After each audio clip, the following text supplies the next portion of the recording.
write them down.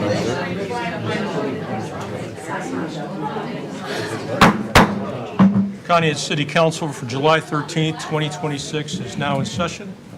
Ms. Hoover. Ms. Branch. Present. Mr. Castrilla. Present. Mr. Emery. Here. Mr. Gah. Here. Mr. Kozeski.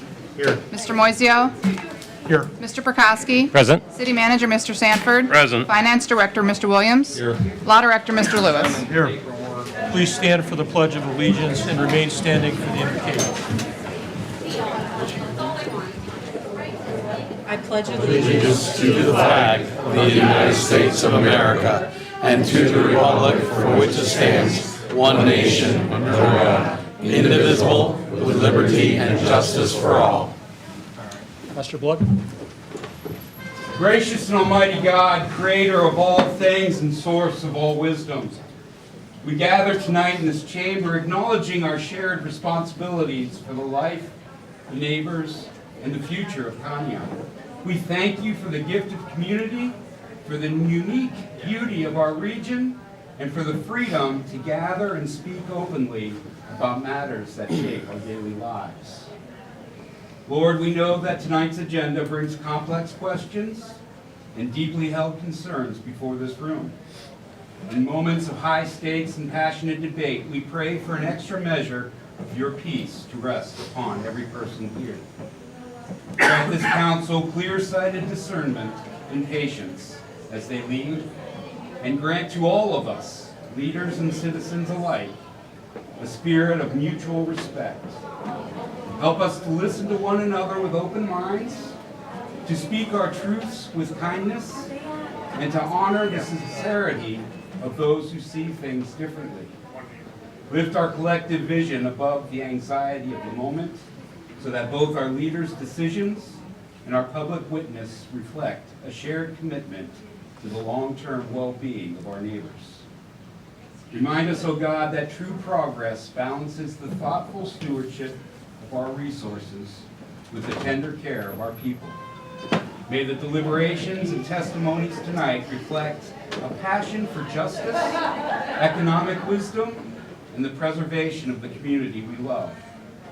Help us to remember that when this meeting ends, we remain neighbors connected to one another. Give these council members strength for their duties. Give this community grace for the conversation. And grant us all a spirit of unity that outlasts any single debate. We commit this meeting, this city, and its people into your hands. Amen. Amen. Thank you, Pastor Blood. Close the door. Okay, let's go on to approval of our meeting minutes for June 22, 2026. I'm sorry. Can we close the door? I'm not going to be able to do minutes with. Lieutenant, shut the door, please. Next, we'll move on to approval of our meeting minutes for June 22nd, 2026. Anybody have any alterations or corrections they want read into the record? Hearing none, is there a motion? I'll make that motion. Second. Ms. Branch? Yes. Mr. Castrilla? Yes. Mr. Emery? Yes. Mr. Gah? Yes. Mr. Kozeski? Yes. Mr. Moiseo? Yes. Mr. Prokowski? Yes. Meeting minutes for June 22, 2026 have been approved. Next, we'll move on to our special presentation, Lake to River and Growth Partnership for Ashtabula County. Lieutenant. Gentlemen, I see that they're there. You need to stand? Yes. yeah.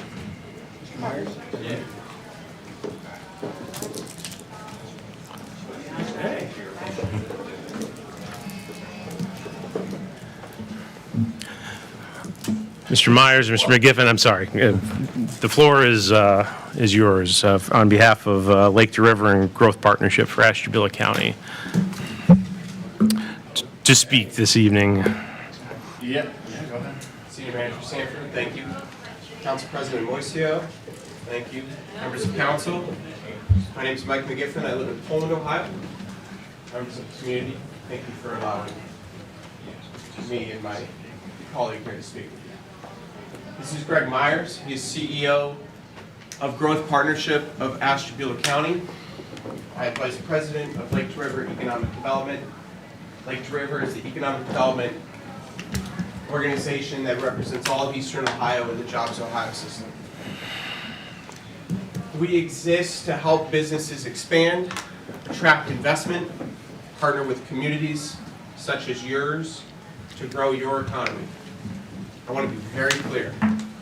We are not here to advocate for the data center industry. We are not here to advocate for any particular data center project or any particular developer. We are simply here to advocate for smart economic development and to advocate for Conneaut to be in a position where it can control its own growth. It's all about preparedness and predictability in economic development. Preparedness and predictability. And what moratoriums do, whether you want them or not, is they send a message to the marketplace that your community is unstable and it is unpredictable. Certainly, you will halt a data center development, but I am almost certain that you will halt the development that you do want. So, a suggestion is not to enact a moratorium, but to consider listing data centers as a conditional use in your zoning code. You get more control when you do it that way. You can still evaluate every potential opportunity as it comes. You can negotiate, you can protect your community and your citizens, and you can create an opportunity to receive a benefit, all while sending a message to the marketplace that you are prepared and you are predictable. Listing data centers as a conditional use in your zoning code stops development immediately. It's faster and it creates a more stable business environment for the city of Conneaut. I've seen this happen firsthand in the Lake to River region, where a community enacts a moratorium or a ban, and all other economic development projects in that community halt as well, because they are uncertain what that moratorium or what that ban will do for their potential development. We encourage you to see that advice as clear. We hope you'll consider it. I've seen this now happen in a half dozen communities throughout the Lake to River region. And those who are prepared are the ones who are moving forward with other developments. The communities who have moved into moratoriums and halted progress have also halted progress with their developments. So we encourage Conneaut not to go that route. I'd ask my colleague Greg Myers of Growth Partnership also to address perhaps the more local perspective, as Greg and his team work very hard on economic development throughout the county of Ashtabula. Great. Yeah, thanks, Mike. Councilman Moisio, Council President Moisio, City Manager, the rest of the council, thanks for having us in. I appreciate this. And as Mike stated, we're not here to try to advocate for data centers and or any of that. We're just here concerned about the issue of the moratorium.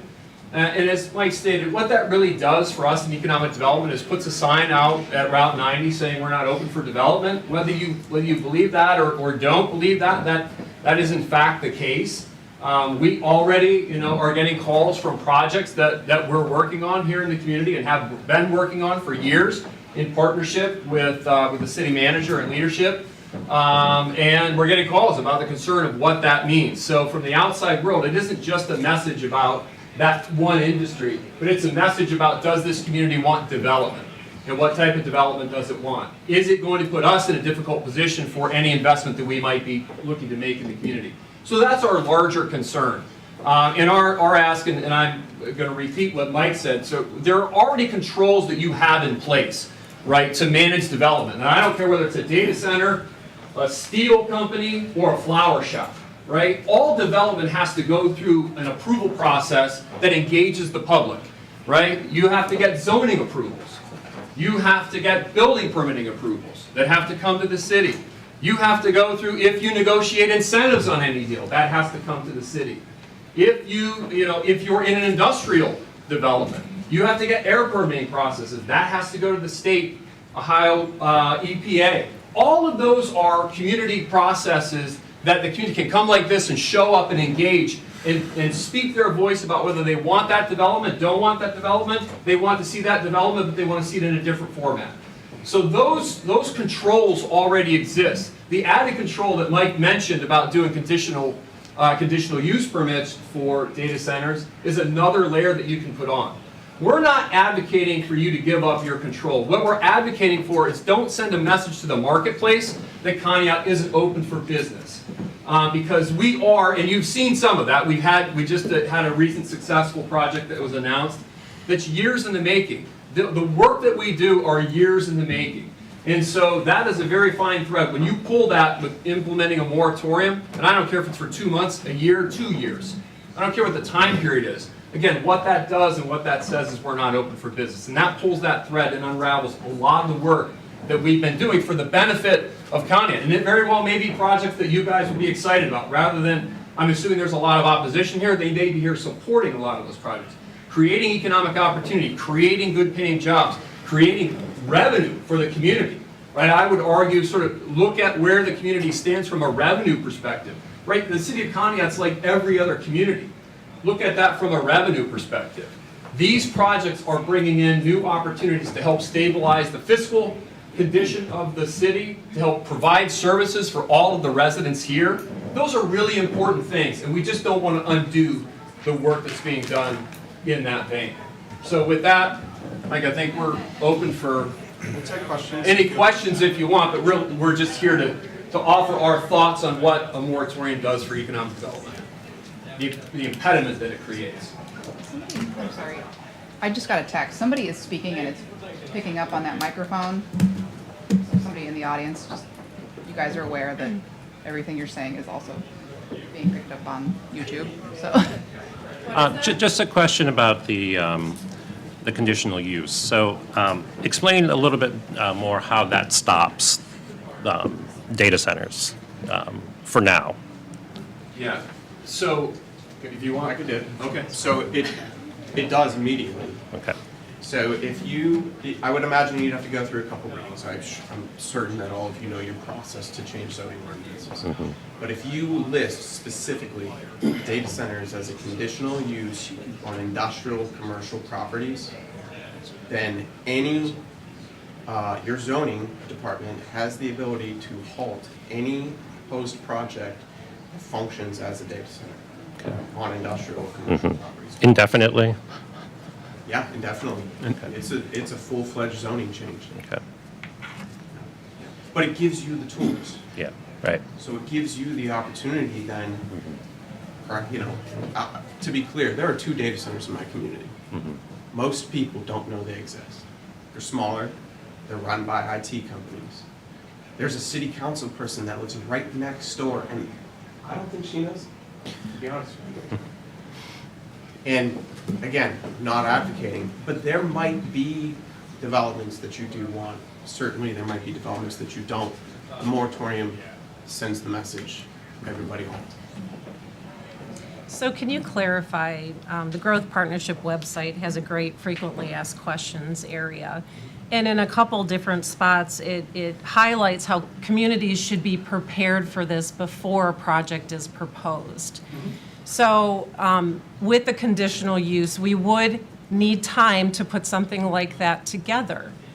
So instead of a moratorium, which would allow us to do that, a temporary pause to get our planning in place, to get our zoning in place, to have conversations with the public, how would you suggest going about that, without a moratorium, to protect the community from a project coming in right away, especially when there is a land option deal out there already?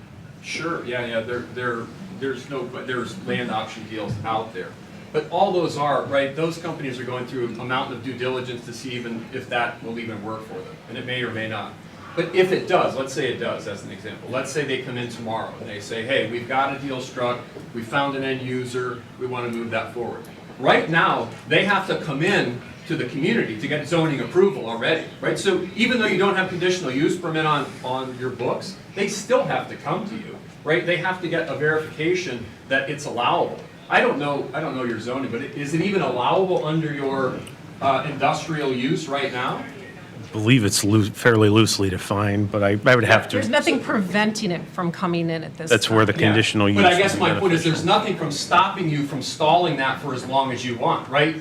Because they have to come in for that zoning approval. You don't have to give that zoning approval. You can keep going, you can table that and say, hey, there's more work that we need to do. So you can table that indefinitely until you got the answers that you wanted to, while you either decided to put in the conditional use or while you decided some other pathway that was appropriate for the community. All I'm saying is that you don't need to do the moratorium to do what you're trying to achieve in that example. So that statement really worries me because, for example, the city of Nirvana right now, they're in a position where they're being sued because their zoning department the city rejected the site plan and wanted more information from them, and because they're stalling the project, they're being sued right now. So what would prevent our community from being sued if we were to take our time to do the conditional use, the planning,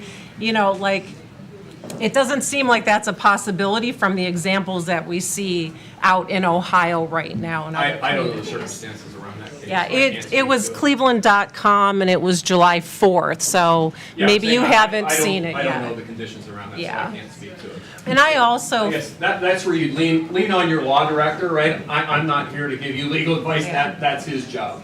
But I think that the point, though, is that there are those things that are at least temporarily, not temporarily, they're permanently in place in that process that give you that check and balance at this time to at least evaluate. Doing conditional use is not going to take you that long to do, right? You guys use MS Consultants, right? They've written conditional use zoning for thousands of communities across the Midwest. So they have a conditional use zoning that they could give you tomorrow.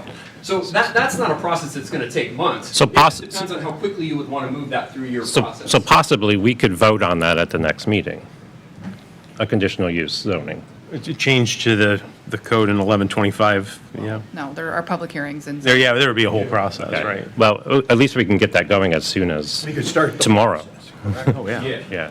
I guess that's my point, is that process can get started and buy you the time that you need to put that in place, if that's a path that you choose to go down. Yeah. Sorry, was there another So question? either one of you guys that come up here, are you aware of any negative impacts on the communities around Ohio from the data centers, or you're not aware of any negative impacts? Yeah, I mean, there's certainly some negative impacts, and it's community by community. None that are of the level that the community doesn't want them, the data centers there. And this is just, we haven't spoken to every community, right? We've spoken to a handful of communities across Ohio with data centers, because that's what we're trying to do, is educate ourselves with primary information, speak to those communities. Do you like it? Don't you like it? What are the problems that you see? What would you do it again if you did it, right? We're asking a whole host of questions. What are you aware of the negative impacts, like rolling brownouts and increased cost on electricity, increased cost on the water? Again, we want to make it very clear, we are not here advocating. Well, I get that, but I just want to make sure, I know you guys know both sides. You're coming in very positive, but I want to know if you're aware of. No, just to be clear, we're not here, sorry, I didn't mean to interrupt. And I'm not Just to be saying you're clear, advocating. we're not here speaking on data centers. We're not Right. here to speak positively or negatively. Again, we're focused on the moratorium and what that does to the other project. That's where I'm we're- going with that. Yeah. Had they used moratoriums, maybe these communities wouldn't be experiencing all these.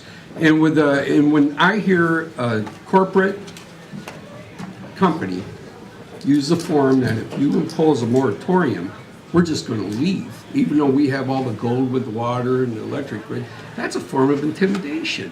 No. Yeah, Let me be Economics. Let me be clear. There's nobody here, right? In your example, Yeah. corporate entities that are here saying they're going to leave, right? They're not Well, saying didn't that. you put that in the information that they sent us? I'm saying what they won't do, right, is they will see a sign out there that says, not for, right, we're not open for business. And we won't get the calls. Or projects that we're talking about today, they'll say, you know what, it's become too challenging for us, and the risk of investing in the capital that it takes to do that project is too risky. So we'll move on to another community. And that's not a threat, that's just a I like reality. the idea of the prosperity that it could bring in here. Given that if there's no abatements and we get the local tax money, that's Sure. fantastic, and I'm all supportive of that. But I just want to make sure that our community is protected, and we could do it.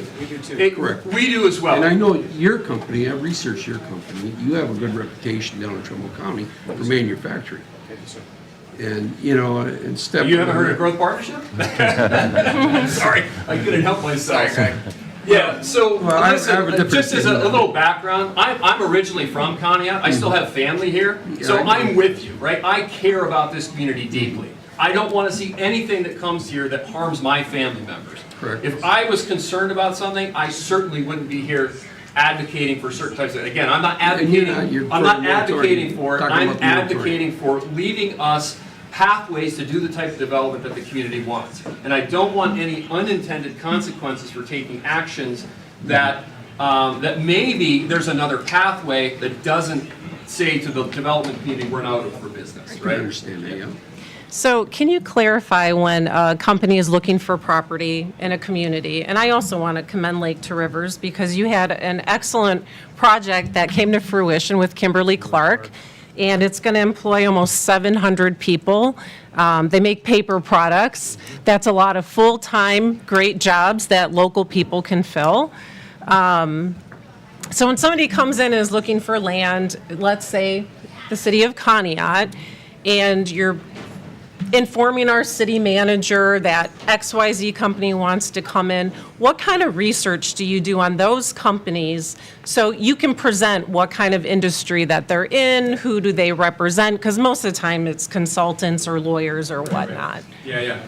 Well, yeah, I mean, we can both, I can tell you from our perspective, but I'll let you start because it is a tiered process in that way, right? We're a two-person organization. So a lot of times if we're doing vetting around that, right, a lot of times if the consultant comes in, that's a preliminary discussion around do you have the land, do you have the utilities, do you have access to the workforce, do you have those basic things? And then at that point, if they go, hey, thumbs up, things are looking good in your community, then we're introduced to the company and we know who they are. And at that point, if we don't know who they are, but a lot of times we do, right? We can do the research. We'll work with our partners at Lake River and Jobs Ohio to do some more vetting around that. So are you aware of companies that are looking at Conneaut right now? Because it sure seems like there are some companies. Yeah, absolutely. Okay, and who are those companies?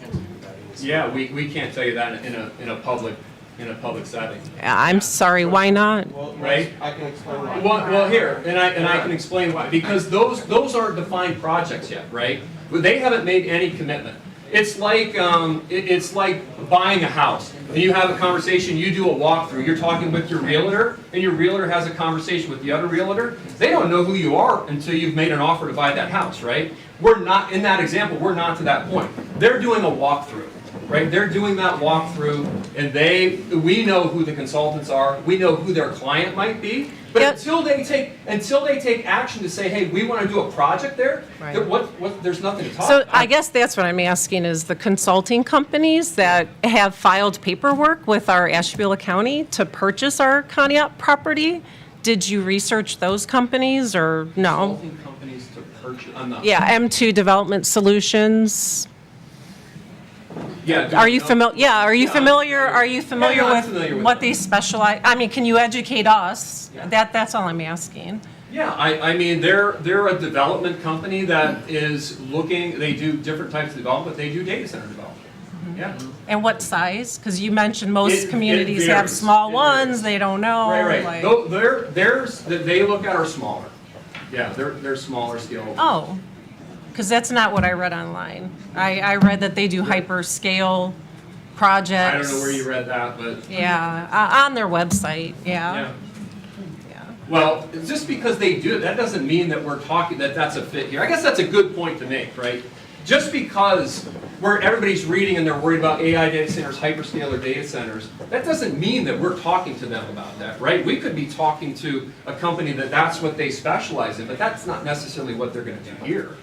right? Just because they've stated that on their website doesn't mean that's what we're talking with them about here. Well, as a council person, I feel that it's important for us to know Yeah. what is coming into town as far as economic development means, and to have that information ahead of time, and like your website says, to be prepared and to have our zoning in place. Well, I think that's why the conditional use is so important. I agree with that. That, we do have a stop gap there for an industry that we're not in favor of.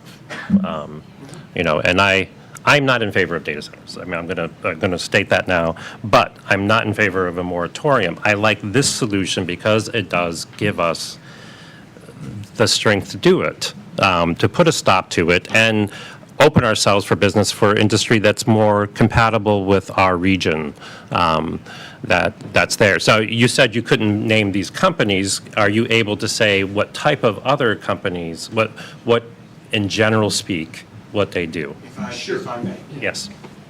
Lake River right now is currently managing 41 active projects throughout our 4-county region. Those 41 projects are totaling just shy of $4 billion of capital investment, representing over 3,200 jobs, over $151 million of new payroll. A lot of that is companies that are expanding in this market, but about a third of that is new companies that we're working to attract in. Some of that is in Ashtabula County.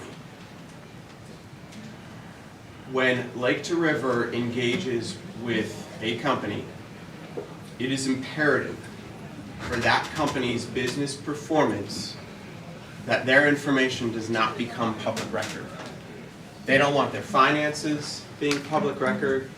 They don't want their competitors to know that they're considering a location in Ohio. They don't want their employees at a branch or a plant in West Virginia to know that they're considering Ohio. They don't want their supply chain to know that they're considering relocating or expanding, because it changes the market for them. If they're a publicly traded company, speculation can change their stock price for the better or for the worse. That is the reason why economic development was privatized in Ohio and is protected from public record. That is the answer to your question as to why we're unable to disclose certain details, because we sign non-disclosure agreements Understandable. as private citizens. Yes, understandable. What our concern is that a moratorium certainly will halt any development that prospectively you may be afraid of. And we understand that. But there's a really good chance it's going to slow down the one you want to. And that's what we're trying to prevent from happening here today. Well, I'm just kind of concerned when asked about the M2 company that you were unaware of their background with the hyper data centers till it was brought out that it's on their site. You should have known that when she asked you. I didn't, the question that I was answering was, what are we talking about here? It's not a function of not No, knowing. he was unaware of that until it was pointed out. No, I'm certainly aware of what we're talking about here, right? What they do in other locations, I know what work they do, but we're not talking about doing hyperscaler development here. So this, That's what, yeah, so, hey, thanks for the gotcha, but. No, yeah. it wasn't a gotcha, it was No, just you absolutely. standing there. this, Yeah. And this you data. get one answer. Pardon me, sir. I probably shouldn't speak without being addressed. My apologies. That's fine. Council President Moiseo, if I may. This data center, let's call it craze, we think is only going to last another 5 to 7 years. We think the supply in America is going to catch up with the demand. We think that residents will begin to become a little bit apathetic as they see the technologies and data centers develop, and they see them as quiet, as using less water than most manufacturing facilities, and as House Bill 15 now allows them to do, contribute back to the grid with micro power plants on their sites. And then we also see communities, instead of going to the conditional use route, putting in their zoning exactly what a data center can and cannot do. And what that does is it gives the developer the rules of which to build. It takes the power of negotiating away from the city, which is again a position we don't want to see Conneaut in. And so this wave of 5 to 7 years is sure gonna pass. We wanna see Conneaut be in a position that, one, it has a seat at the table and it can say yes or no. And if it says yes, it's in a position to get a community benefit that's bigger than this city has ever seen in a very long time. Only if you all decide to say it. You're never going to be able to know what that's going to be if you just enter the module. I would just like to make one more suggestion, and, I will let this, I just have one more suggestion. I think in reading the growth partnerships frequently asked questions, I think one of the reasons why we're questioning whether it's going to be small, medium, or large is because the frequently asked question says, let's look at a medium-size project of 50 to 100 megawatt site in Conneaut, and then it gives some rough tax dollars here. So that's kind of giving the impression that there must be some reason why you chose that example to share on the website. If I may, Councilman, the context is that Conneaut, outside of, say, Ashtabula County, and I've stated this publicly in this room before, is in a position to compete in that industry for various assets that you have there, right? Power, water, those sorts of things. So the example that we use was relative to a community that is having looks, right? And giving you a sense for what that would mean. Right? And I think the importance, and maybe I was being selfish in that, right? And saying, what could this mean fiscally for your community, right? We're talking about hundreds of thousands of dollars of tax revenue. Like, I don't know about anybody in here, I don't like to pay more taxes. Anybody likes to pay more taxes, please raise your hand, right? There's only two ways that you don't, in a community, have to raise your taxes, right? That's by either creating economic growth and tax revenue that comes into your community through economic development, or you have to go to the constituents and say, hey, we need you to pay more for public safety services, for education, for parks and recreation, for road services, right? That's the only way you can do that. So the example that we were giving was hopefully giving some context to the community that might be one of the first to consider, again, just to consider an opportunity to give you a context for what that might mean fiscally for the benefit, right, for the community, where you can stabilize the revenue streams within the community in a way that you don't have to worry about going to the taxpayers and say, we need more from you. That was why we gave that example. And to clarify, what happened, right now there's legislation at our State House that is talking about getting rid of all real estate tax. So what happens if that should pass in the state of Ohio and these companies no longer pay taxes on the land or the building? So here's the window of opportunity, if I can take this one. Here's the window of 5 to 7 years that Michael was talking about. What you have now at the local level is leverage in the negotiation, right? Because lots of communities are saying, moratoriums, we don't want it, we're not open for business. If you say we're willing to sit down at the table and talk, right, you have all the leverage. You have all the leverage. And what you have, the key leverage, and I agree with you, that is a real concern of mine. That is a real concern of mine. But what you would do in any development is you can negotiate a payment that is outside of their traditional taxes. You can negotiate a payment in lieu of tax that's direct dollars, not giving away any tax revenue. You're getting every single dollar that you would have otherwise received for all the taxing jurisdictions. And that money comes directly to you for the negotiated period of time that you want. And if legislation were to go through and they abolished property taxes, that agreement still stays in place for the community for the duration of that. So my suggestion, and I think I suggested it here before this council before, is what you would do is negotiate that for the maximum period of time that you can, right? Which is typically 15 years. So at least for 15 years, you know that you're getting that incremental revenue irrespective of what happens at the state with property tax legislation. So you've protected yourself, you've insulated yourself against that risk. And it buys you that 15 years to figure out what you do if that happens. Right, there's been discussion about a partial reduction or even a full reduction. If that happens, it's catastrophic for every community in Ohio. Right? I am very confident to say that. And I haven't seen the finances of the city, but I would argue that it's going to be catastrophic in the city of Conneaut. If you had that in place, you would have protected yourself against that risk. So that's a big opportunity that we see, but that's where that negotiating power lies. But you never get to have that conversation, right, if you put a moratorium in place, because they never come to the table. You can always sit down and say, I don't like that term. I don't like the terms. I don't like that deal, and we want something different. Right now, communities have every leverage in that negotiating power, and that's going to go away at some point in time. But again, you protected yourself against that risk. So in your experience, how long does it take a community to put in place that list of wants and needs and demands that they should for their community? Is this part of the preparedness that should come before the company approaches us?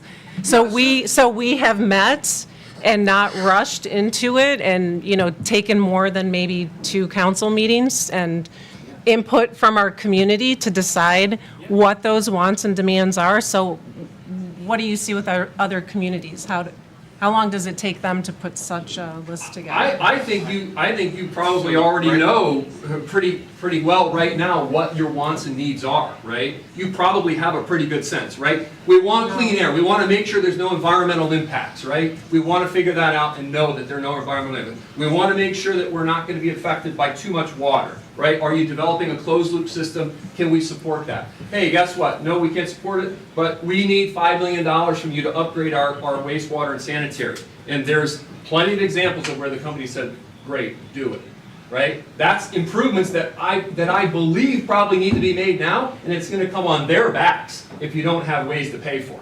And it'd right? probably take time for us to figure out then what those costs would be, right? Upgrades to the electrical grid, upgrades for our sewer and water department. So on the electrical piece of that, right, they have to apply to PJM. They have to go through their details. So that's going to take, that process alone takes a year, right? A year to 18 months for them to go through that process. I'm saying So- our community needs to be prepared to make the list of demands, to know what we're demanding, and also talk to our schools. What I'm saying, yeah. As well. What I'm saying, you have 12 to 18 months just in that process. If somebody came in today and said, I want to come into your community, if they want to go and they tie into the grid, they have to do a detailed load study.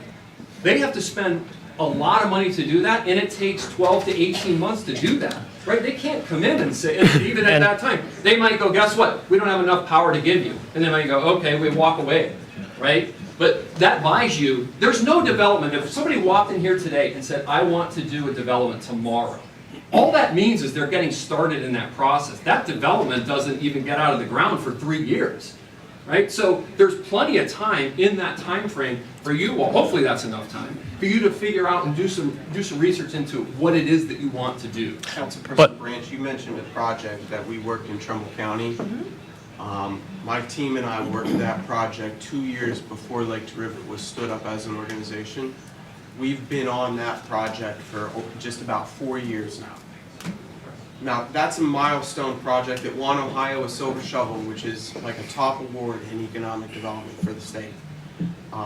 As a matter of fact, the state of Ohio has since been ranked the #1 state for business by CNBC, and we anticipate a lot more of attention on the attraction side now that across the world, the state of Ohio is recognized as a good place to conduct business.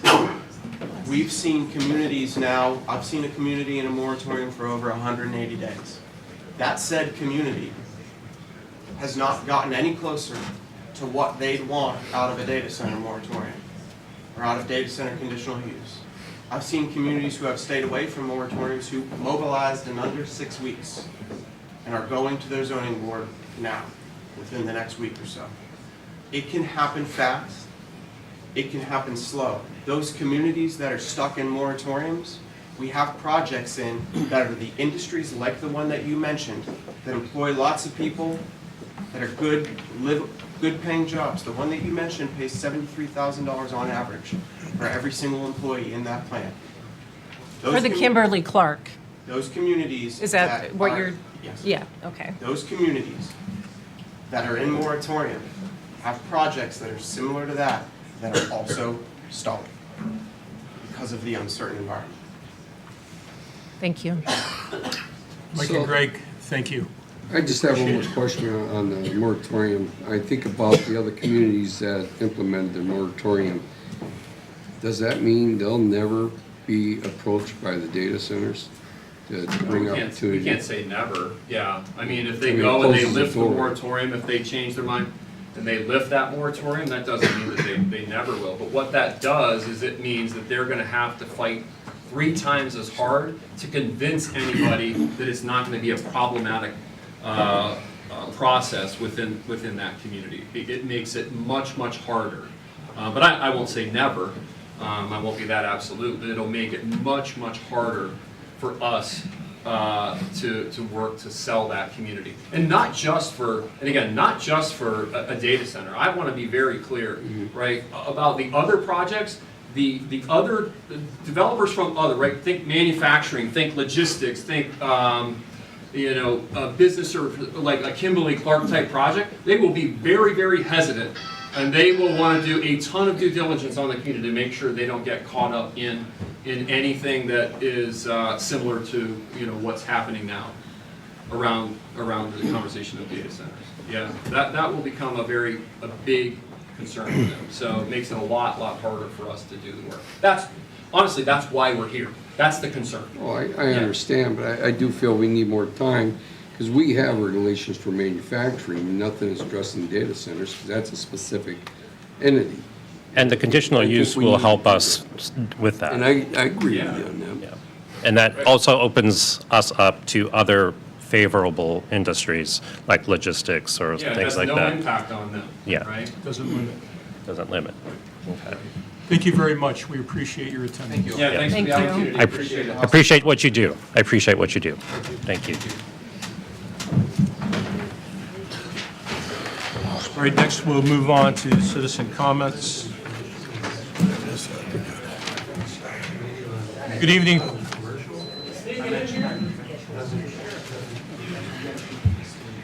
You can bring that up, please. Thank you.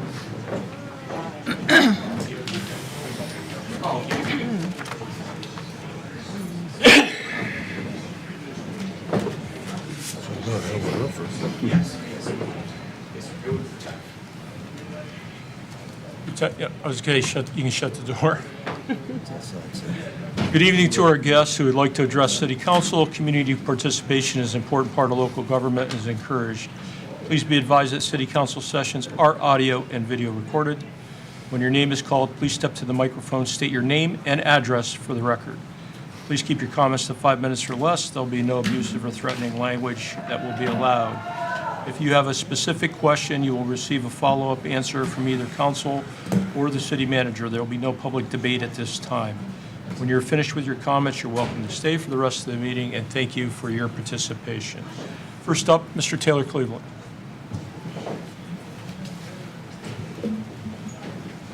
Hi, Taylor Cleveland, 294 Main Street. I am pro-data center, and I am anti-moratorium, so I know that disappoints a lot of my friends here. But what I wanted to start by saying was I really do appreciate everybody that comes to these meetings and expresses valid concerns, voices their opinion against data centers, and specifically lists why they are not in favor of data centers. Even for somebody like me, who is in favor of data centers, I have concerns about them as you do. Water usage, natural resource usage, footprint on the community, pollution, power structure. I think all of those are great things for us to have a discussion about. However, there are a lot of people here today, but I speak to a lot of people every day who I think far and exceed the number of people that show up in the city council meetings who would like things in Conneaut like paved roads, sewers replaced so that when we pave a road, we don't have to dig up the water line underneath there that breaks. Police officers should be paid at a fair wage. Firefighters should be paid at a fair wage. Parks to be improved. Streets to be plowed other than the normal streets, the main thoroughfares.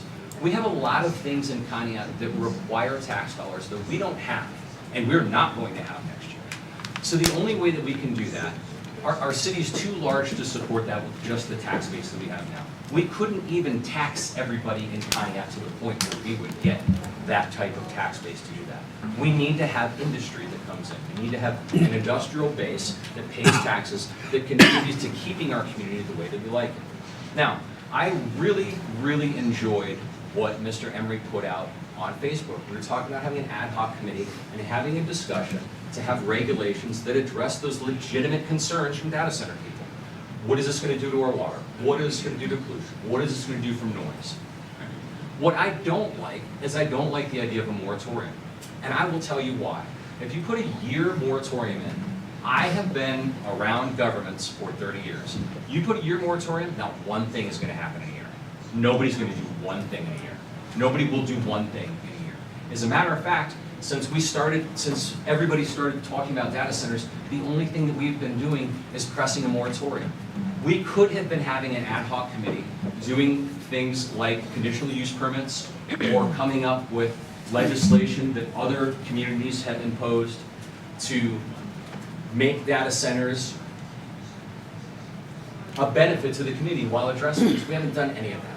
We could do an ad hoc committee tomorrow. You guys could do a conditional use permit tomorrow. And I think that that brings both sides of the table, the people that are for data centers and the people that are against data centers, into a space where we can talk about those regulations. You guys have done a really good job of listening to the people that have concerns about data centers. I applaud you for that. I think it's important. I think they deserve to be heard. But you also have to recognize that there's a lot of people that want business and industry and industrial growth in this community, and you represent us too. Doing a moratorium hurts that. I like a conditional use permit, I like an ad hoc committee like Mr. Emery suggested, but you don't need a moratorium to do that. You can do that tomorrow. Also, I really don't like that we can't have dogs on the same run. That's it. I agree with you. That's a different meeting. Kenna Coltman. Is Kenna, oh, there she is. Hi, Kenna Coleman, 435 Creek Road. I've already provided my comments to the city council and to the city manager, so you have my lengthy comments. I didn't want to have to read those into the record, so I appreciate you taking those via email. I'm going to try and keep this brief, not my forte. I should know that.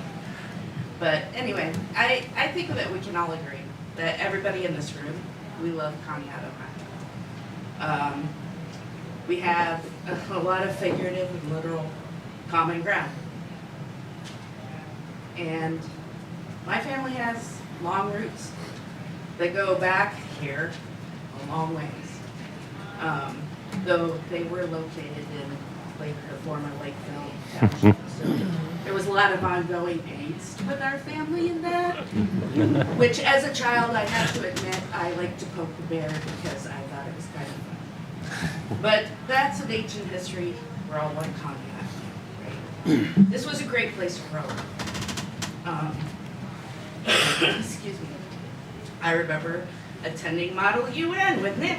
Yes. Yes, go UK. Yeah, we represented the United Kingdom, and we won. And we won. The scenarios we debated then weren't real, but they did teach us that it was healthy to have those debates, right, as a community. That you learn from multiple viewpoints, we learn from one another, we negotiate with others to come to compromises that help everybody.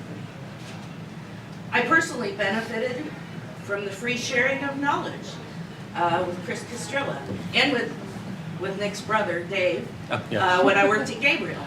I do remember some heated discussion. With Dave. But, you know, the issues that Probably we me. debated, there were some hard conversations, right, that we had around the things that we did. We tried to approach our operations very methodically and collaboratively. Get multiple viewpoints, and have robust discussions around the safety of our operations. We didn't always agree on every issue, but I do believe that we approached all of these issues from the common ground of caring about our coworkers and caring about how our operations affected the surrounding community. I also worked on the Ashtabula River project and the Fieldsbrook Superfund site remediation.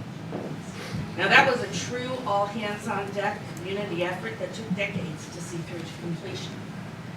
I served as the project manager on the metals plant PCB remediation and had the privilege of seeing that cleanup through to completion with the support of the EHS director at RMI at the time. It's probably one of the proudest accomplishments in my career as an environmental engineer. Amazing things happen when we tackle problems from the common ground of our shared community. I also think it's obvious that data center siting is a contentious issue all across this nation, not just in Conneaut. And there are strong opinions on all sides of the subject. Tensions are very high. Understanding that, I did come here to advocate for the 12-month moratorium. Now, I heard what the gentleman said. If there are other options, obviously we should look at those, because we all want to see economic development in our community. But I think it is absolutely critical that we all sit down at a table and talk through and have these hard conversations around the pros and cons of such developments. The fact that there are so many citizens here tonight that are so interested in the future should be seen as a positive. I think you all do. You know, Conneaut citizens standing up, engaging to define and then build the future that we want for our community. That's what civic engagement is all about. As leaders in this community, I hope that you will help us as your constituents to work through these difficult discussions and debates that we're going to have. Help us all educate ourselves on our options. If we choose as a community to pursue data center siting, then what are we putting in place to protect our community and ensure that we get benefits that are commensurate with the natural resources that such a facility is going to extract. This is just one of many questions that I suspect run through the minds of the concerned citizens that are here tonight. Please, we look to you, our leaders, to help us answer these questions thoughtfully, thoroughly, and transparently. Thank you for your consideration. I look forward to all of us moving forward together toward a brighter future for our hometown. Thank you. All said.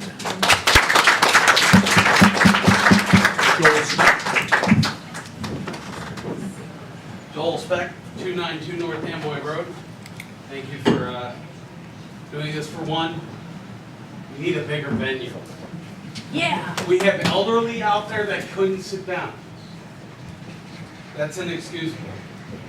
They're cheering for that right now. That's an accessibility issue, the ADA. First thing, these are petitions, our unofficial petition that we've collected. Pretty much 20 people, 10 weeks, almost 1,000 signatures in Asheville County. In Conneaut alone, almost 500. Woo! 500 signatures, wanting a 2-year moratorium. 20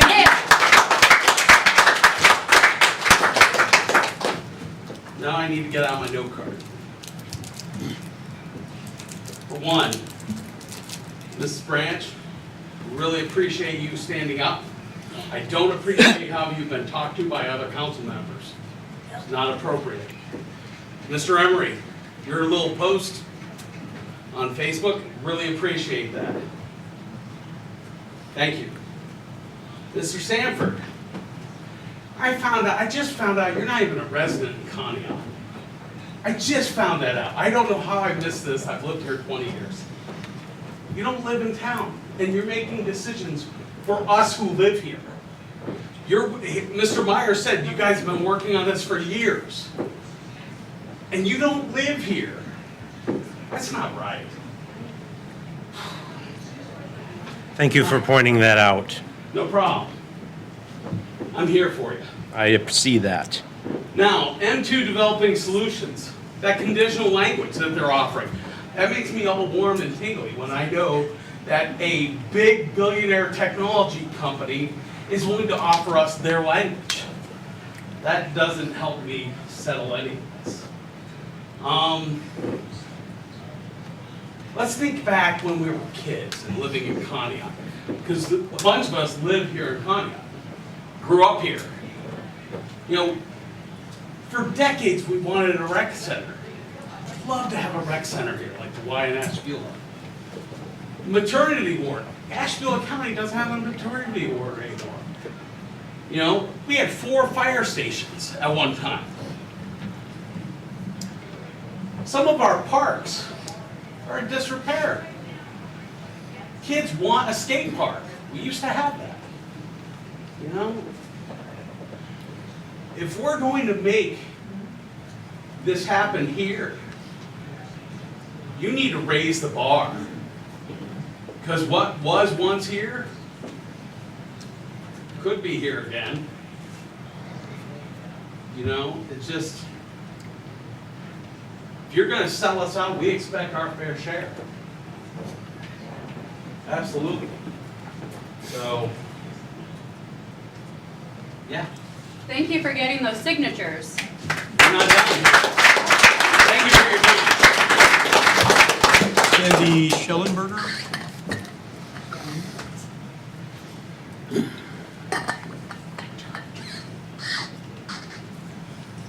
Hello, I'm Sandy Schellenberger from Bushnell Road. My topic today is data centers and being good neighbors. I'd like to know what the purpose of the data center is that's going to be proposed for here. Is it crypto mining? Is it surveillance? Is it AI? Is that in line with the community values? Do the citizens of Conneaut and neighboring areas want a data center? In the Star Beacon, July 9th, Conneaut Council by article by Warren Dillaway, Mr. Prokosky states, "I want what's best for the community." I want to ask you, have you asked the community and the citizens what they want? Have you taken a poll? Have you taken a survey? If data operations are on the east side, businesses such as White Turkey, JT Bagels, Hanako Japanese Restaurant, and other businesses will be affected, especially those that are outdoor. I'm glad there was some interest in and concerns about the county roads. In this same newspaper article, it was stated that there was a miscalculation on a paving project that was to put a 3-inch pavement on Underridge Road. Intriguing that that's the road council chose to start with. Mr. Moisio expressed concerns with the error and affirmed his commitment to the residents of Underridge Road. I wonder if those same residents are aware of what is being proposed on their neighboring property and why the roads are being paved. Mr. Sanford expressed a few times about limits of what we can do on a data center on private property. From no Leon County and Ohio property laws for neighbors, we have the right to preserve individual liberty.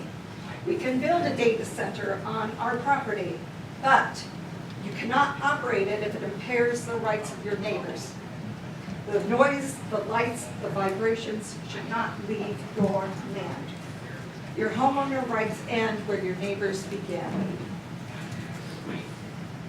And on the moratorium, and I did speak to Greg Myers earlier today, if there is no moratorium for comment, then the answer is a yes.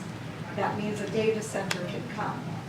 I want to reiterate that Geneva, Asheville Township, Cleveland have moratoriums, and there are proposed state and national bans.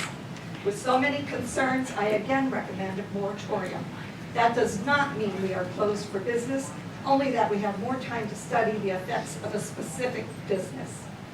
We need to be good stewards not only of the economy, but the land, the lake, and our resources.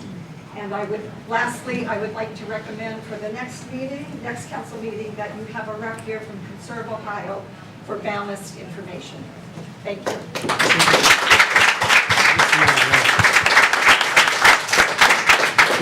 Go ahead, Mr. Stanford. Yeah, Ms. Schellenberger, I do want to make a point of clarification, and I meant to get something out to the Star Beacon. There was an error on that article with respect to the paving, and of course, we recognize the error in the calculations. However, that was not under Ridge Road. That was the error. It's South Ridge Road East that's being paved, not under Ridge South Road. Ridge Road East, so there's a lot of misinformation. So that was a mistake, but just to be clear for the record.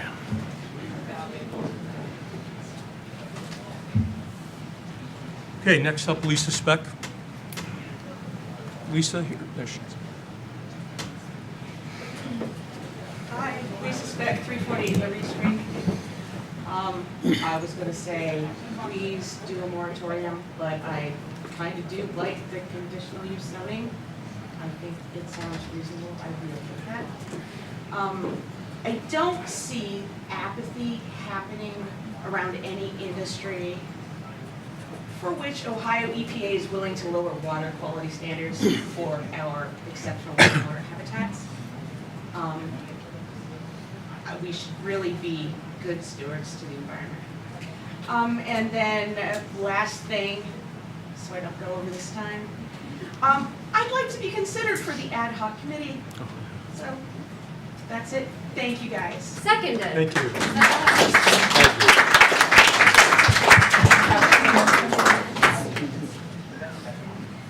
Carl Setzer, Chagrin River Road. And can you state where you reside? So I reside in the Chagrin River Valley, but I was invited to be here, and if it's okay, I'd like No, to it's speak. perfectly fine. Yeah. So if anybody has ever driven on 84 through Geneva, there's a house up on the ridge, there's like a stone wall. I moved every one of those rocks, if that gives me extra Beulah cred. I don't want to take too much of your time because I'm not a resident, but I've spoken and worked on data center issues around the state. I wrote the ballot initiative for the Village of Perry. I've worked with Champaign County and Urbana, and I'm working in Shalersville. I am not a moratorium or a ban person because, like the first speaker, I think if it can provide economic value and commercial value to the people in this room, that is our job, right, as good stewards of this American experiment. One of the things that I would say is the two gentlemen that were here have a job to do, and that's meet quota for bringing some sort of deal. And so the fear that a moratorium will also keep out every other commercial entity, there wasn't a lot of proof that that's happened in other places, and so I would at least take it with a grain of salt, that what we're looking at here for Conneaut needs to fit Conneaut, not some other anecdotes from other places that were left unspecified. What I would say is that anyone that's going to come into your community and propose to build a data center needs not, what was it, preparedness and reliability, they need regulations and they need guarantees. And so when somebody comes into your economic tax base and says, we are going to provide $6 million in property tax, and $3 million will go to the school, and $3 million will go to you and the city, guarantee it. If there's going to be 200 jobs, and they're all going to be paid at this level, and it's going to be so great for your tax base, but it's not enough jobs that it'll break your school system, make them guarantee it. You can do a conditional use for your zoning in parallel to passing an ordinance that just says, if you make any economic proposals to the city of Conneaut that will affect the people of Conneaut for 5, 7, 15, 30 years, guarantee it. Give us our fair share or move on. And I will tell you, from my experience, when it's saccharine in your ear and you start counting the money in your head, that's the situation they want you to be in. Because they know Northeast Ohio has been passed over and neglected and kept from budgetary money that was allotted and then was taken away. That's happened in Conneaut, that's happened in Lake County, that's happened in Geauga County. If we're standing on the precipice of data center or no data center, your job is to say, if you want the privilege of operating inside our municipality, you will make our lives better. 150 megawatt data center, hyperscale data center facility is the equivalent of 20,000 households of electricity. It is bigger than the Cleveland Cliffs steel mill in terms of raw wattage needed. That means it's a rounding error to tell them, if you want to come here, guarantee your property tax, guarantee your employment roles, but also pay the electrical bill for everyone in Conneaut. make our lives better. If you put up those gateways and make them add value to the community, and they walk away, and okay, that was a threat. If you guys do anything, they're gonna walk. If they walk away, you saved your community, because they were most likely not gonna do it anyway. Sorry.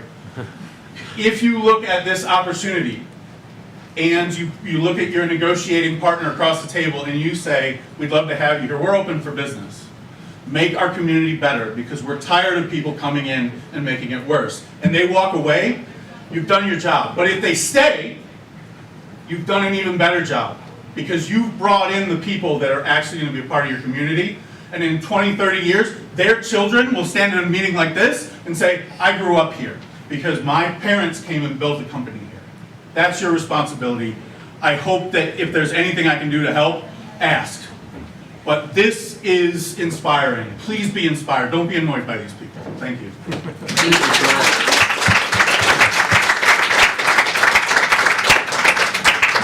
Scott Bueller. Howdy, my name's Scott Beeler, 243 West Street. First of all, I want to say I'm not from Conneaut originally. I moved up here when I was forced to retire, and I love this little town.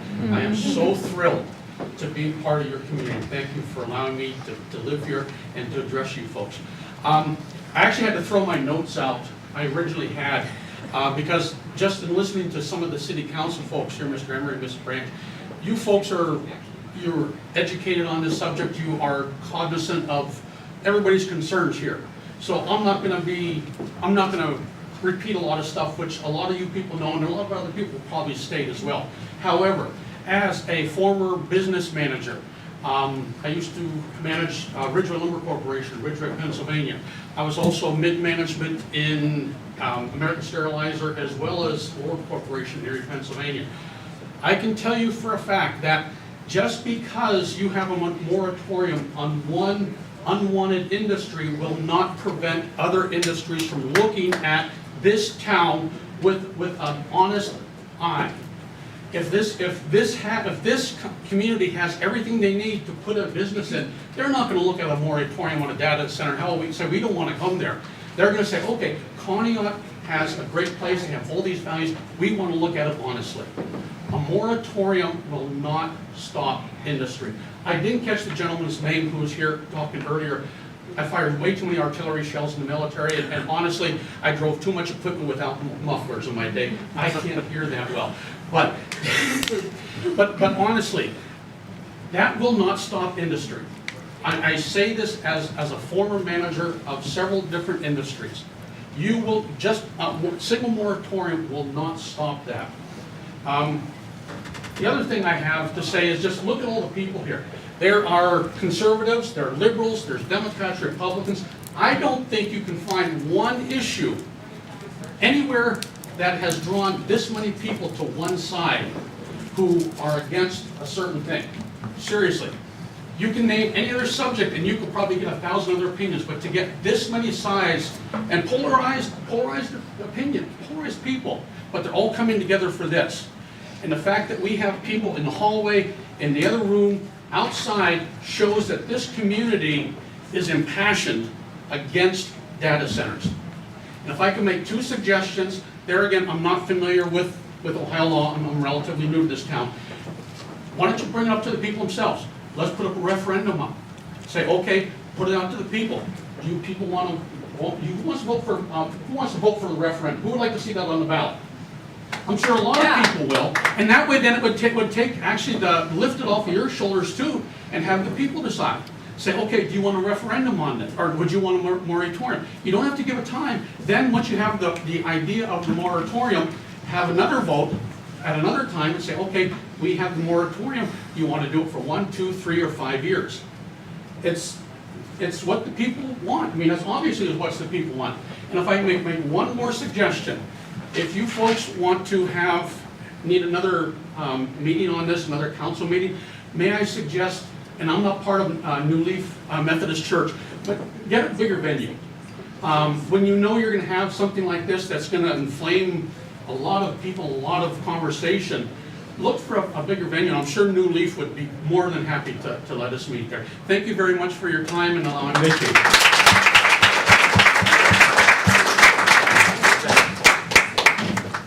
Maria Chukik. Hello, my name's Maria Yukic, 360 Walworth Avenue. I'm a former city councilwoman in the city of Euclid. I'm also a candidate for Congress in this district, which is what brings me to Conneaut, Ohio this evening.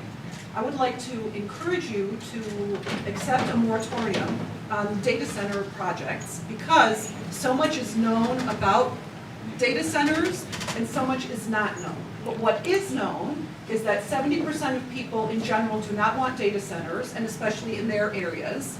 We know that data centers use a lot of water, and even if it's a closed loop system, eventually that water is released, and often it has pollutants in it and forever chemicals. So there really is no, data centers don't use a lot of water. They do, we know that, and we know that in this area, one of our greatest natural resources is the water.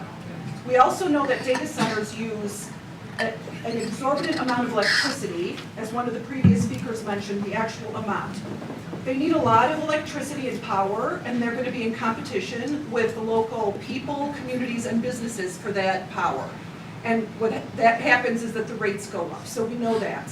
We know that the noise pollution is disruptive to the neighbors, and we don't know to what extent it's disruptive to the wildlife, to nature, to the plants, and everything else that's growing. And finally, a lot of times in terms of the data centers, we know that they bring their own diesel-powered generators, which then adds air pollution. So we know a lot of these things that are quite negative related to data centers. We don't have a lot of information about the how and the why and what we can build in for regulation. So I would advocate and recommend to council and city government to place a moratorium on data centers until you all have a little bit of time to put some of those regulations and parameters around it. Thank you. Thank you, Maria.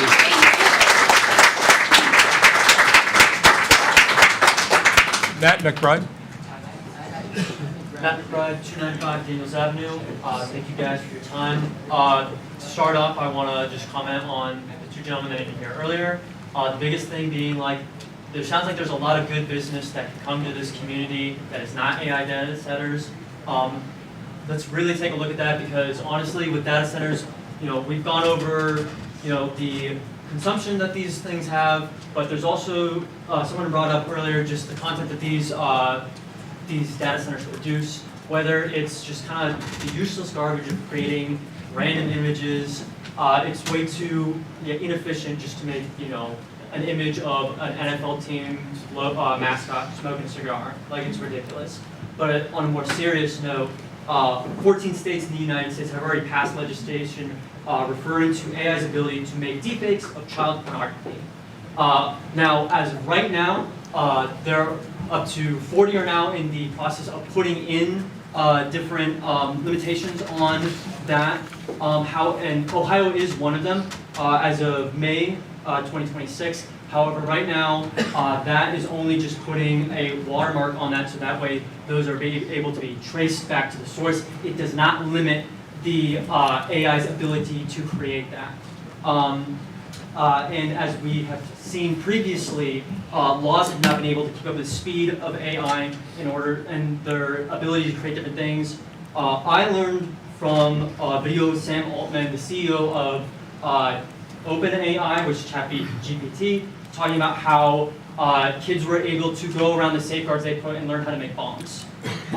It was a very simple way around. I'm not going to go into detail on it, but basically, this is not a tool for civilians just to play around with. There's a lot of real big safeguards that need to be put in across the entire United States before all of these data centers come in. It can be a really, really dangerous tool, not to mention the effect it's having on child education. Right now, the reading levels in the United States are the lowest they've been since the 1970s, and it coincides with AI.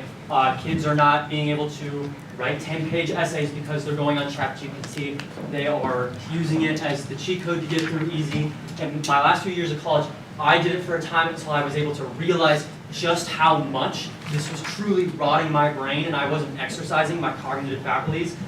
AI, in and of itself, is not good.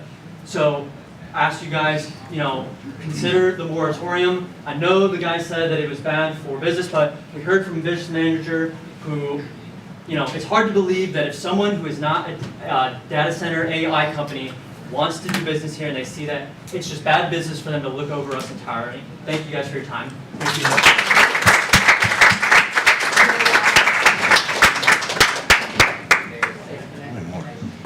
Wendy Zakowicz, Wendy here.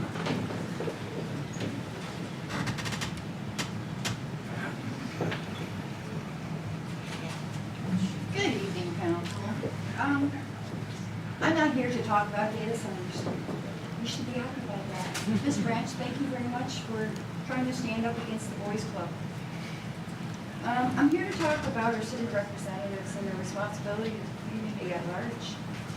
Now, while I understand this has to do with all the resolutions and ordinances that need to be passed, why are 61% passed on an emergency basis? I can't hear what you said. Why are 61% of the ordinances and resolutions passed on an emergency basis? 39% are not. This is going back to January of 25 until last meeting of, 6/22? Like I said, I find it disturbing. How many are, why no transparency? Approximately 200 total resolutions and ordinances were passed during this period. And why really push through? Everybody would like to know what's going on.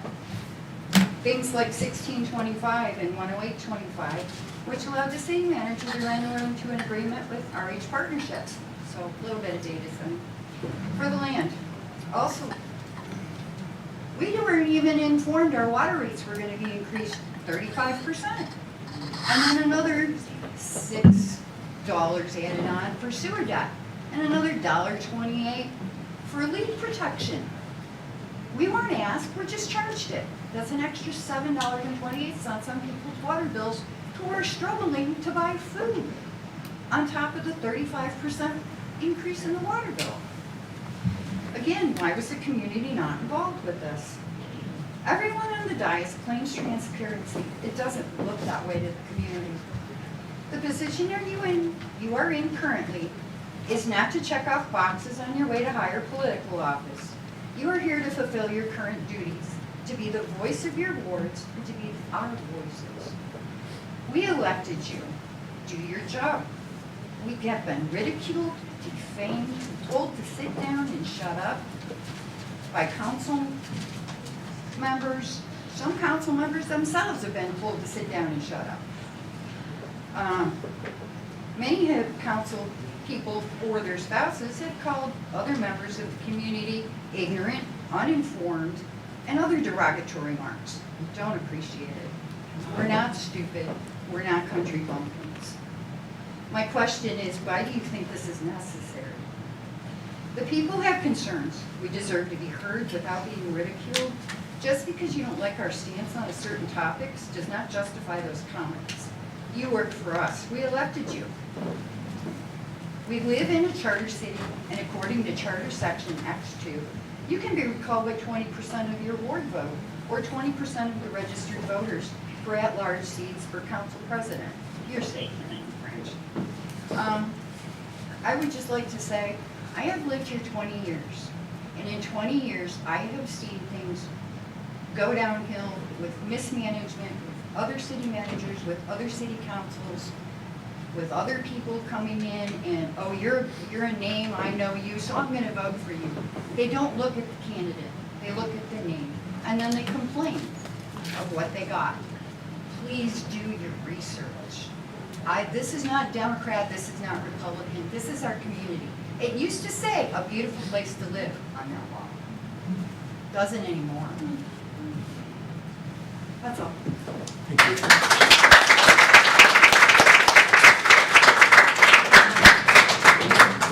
Gary Pig.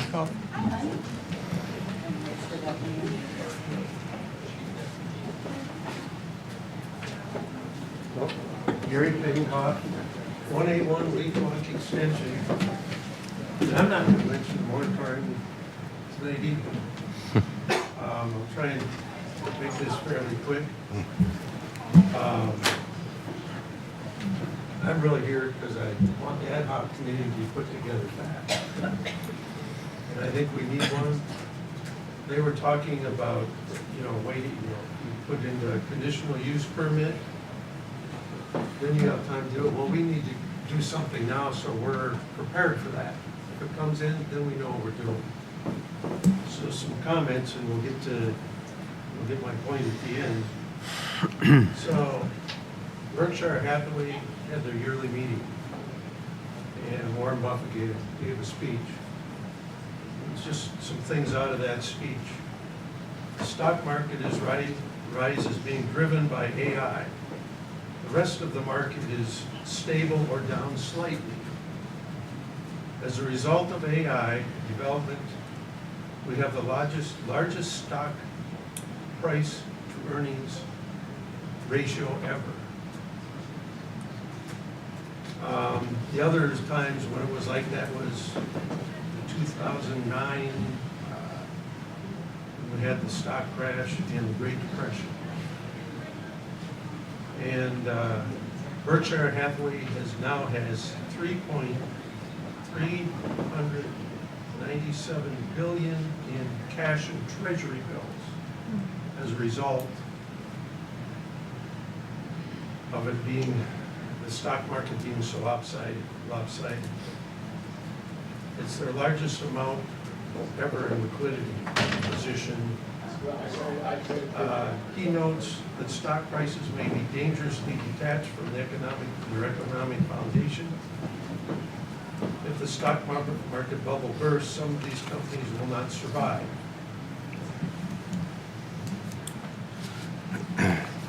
Are some of the company's stocks rising on hype rather than earnings and competitive resilience? He notes that speculation bursts have been followed by mean reverting corrections. This is my point. If an AI company goes under, who's responsible for the data center? Who pays for its cleanup, for tearing down, or whatever? If they file bankruptcy, who's responsible? Does the county become responsible? Does the state become responsible? So, during the AI bubble in 2009, some of the companies sold property to a company which was set up and filed bankruptcy. So when that happens, whoever owns the land is responsible. The last Conneaut Creek Wild and Scenic River meeting, the Governor's Advisory Board, they were talking, Jeffrey Hayes, who's the rep from the state, was talking about their capping abandoned oil wells. And there's 3 of them right down between my property and Center Road. And I said, so the state's paying for that to be done. I said, why don't the companies pay for it? He said, well, it's funny, they've actually gone to court over that. He said, well, what the oil companies have done is they set up a company, they sell it to it, and the company goes bankrupt. So the state now is paying for everything, the property they own, and like, there isn't one of mine, but property, they've got an easement on mine. Properties, if there was one, they have to pay for it. If it's an individual that owns the land, then he has to pay for it. Another thought, data centers would bring in a limited amount of jobs, unless we have one of the big ones. The graphite plant here, I'm before that. We'll get printed property tax. Initially, they're estimating 150, and it may go to 250 or more. That's the kind of interest rate I want. I mean, I'm for it. And somebody earlier said that stood up cities for data centers because of the jobs. Well, I'd rather have a company that's gonna employ people. We make money out of it. Getting towards the end here, you guys are probably aware of this, but Mill Creek Township in Pennsylvania, they're imposing new zoning amendments. We're proposing new zoning amendments to regulate data centers. Local governments in PA cannot prohibit any legal land use, but they can designate where it is and what's required. So if it's in Pennsylvania, if it's not in your zoning code, then they can do whatever they want. Data centers have been located in heavy, so that here's their they've got a bunch of recommendation. One is data centers would have to be located in heavy industrial district, and they have them. Can't be built next to townhouses or on agricultural land. Mr. Pagan-Koff, I'm going to have to stop you there. Okay, that's much. 5 minutes, you're at 7. Okay. Go ahead and finish. I'm almost done. They have to provide a decommission plan, which is what I was talking about. You know, if they close up, they're responsible for it. You have to have the money guaranteed that they can take care of it. And the last thing is prove that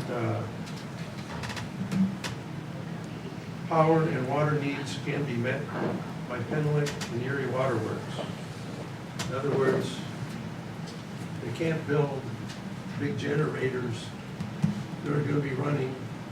People are going to have to be around it, and it's going to put pollution on. It has to be able to come out of Penlick or the water. That's it. Thank you, sir.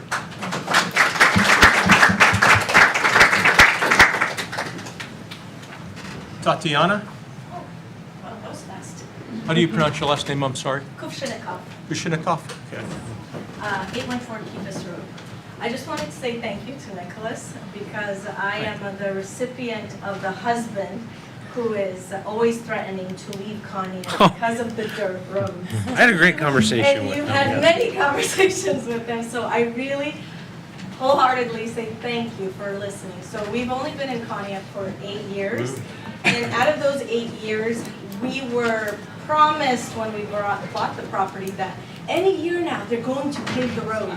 And 8 years later, the ball just keeps rolling down the road. So bottom line is, after the last time that we spoke with you, it has gotten better. So I really appreciate the concrete shavings.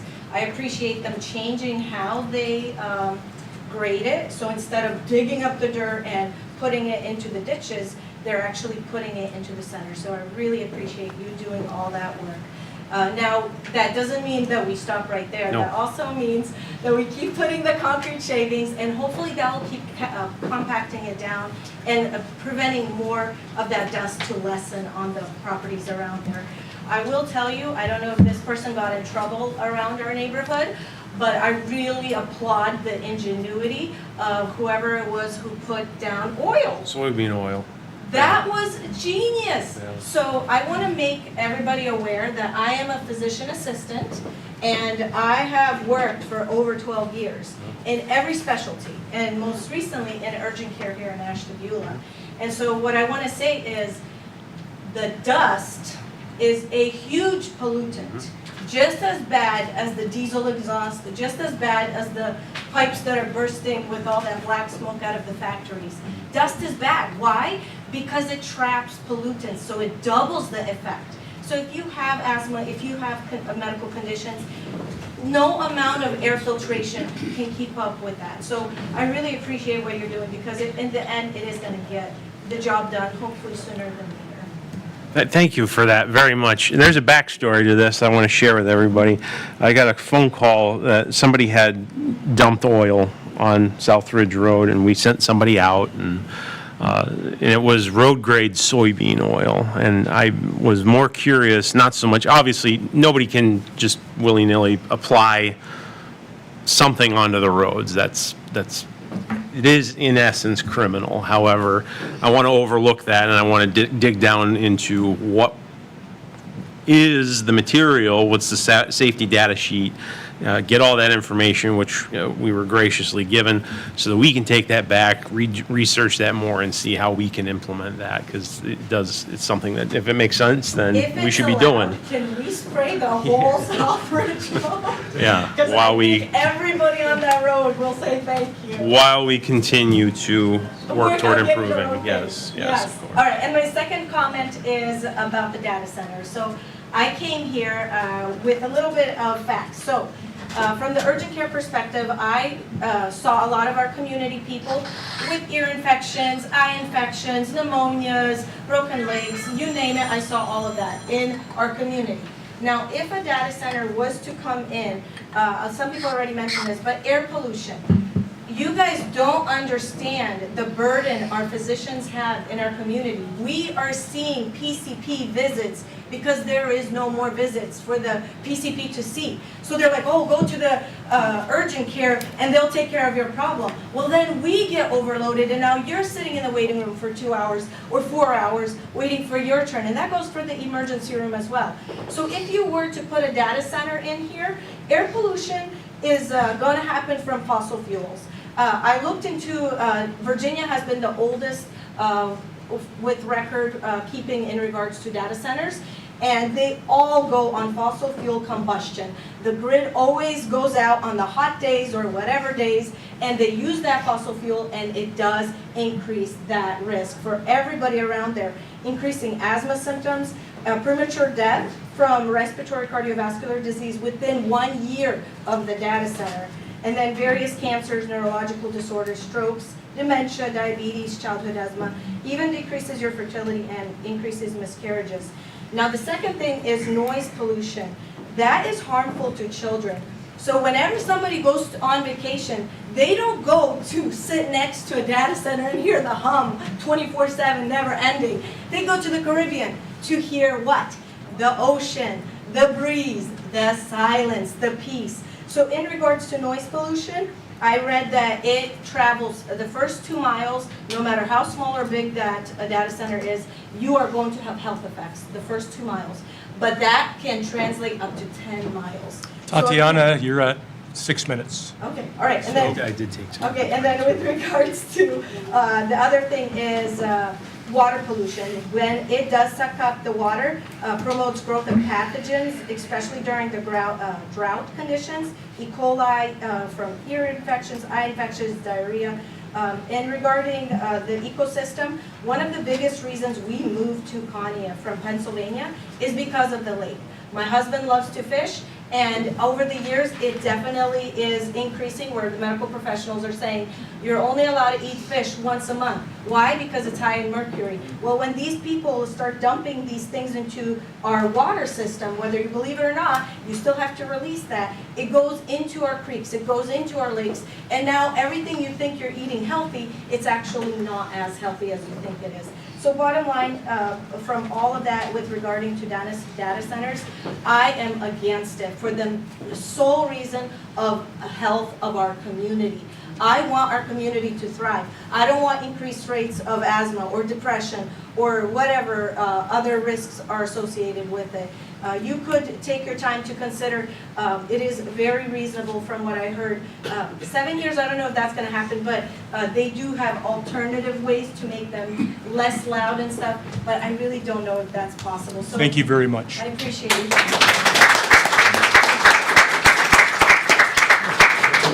Patrick Turner. Patrick, is he in the hallway? Patrick?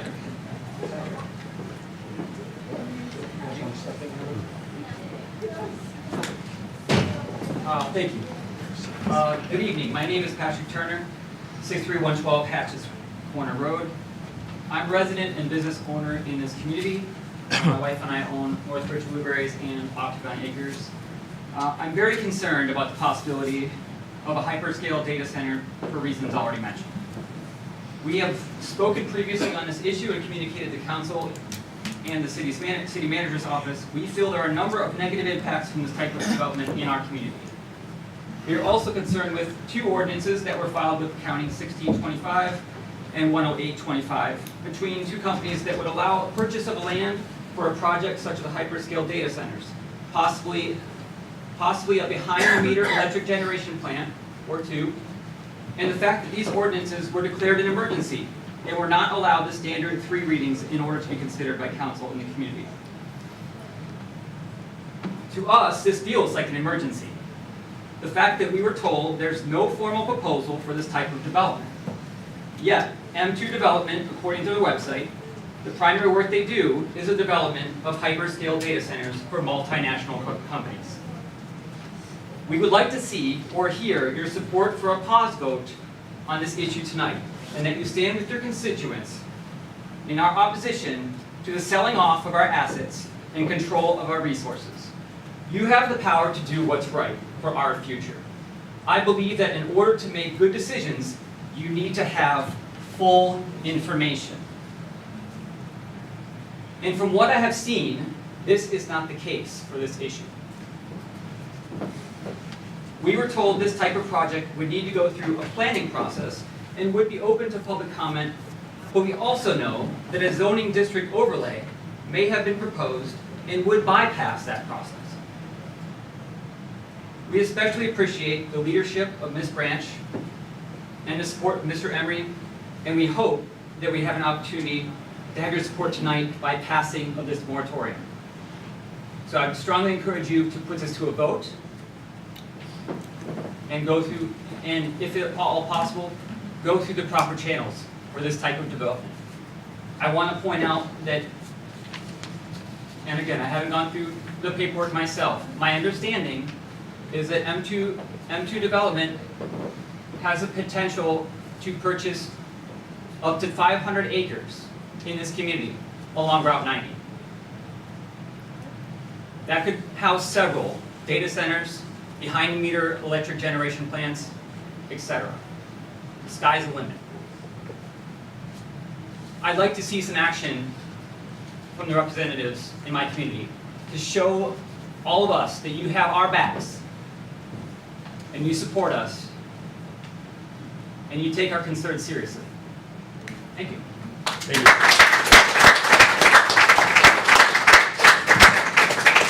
Ellen Freeze.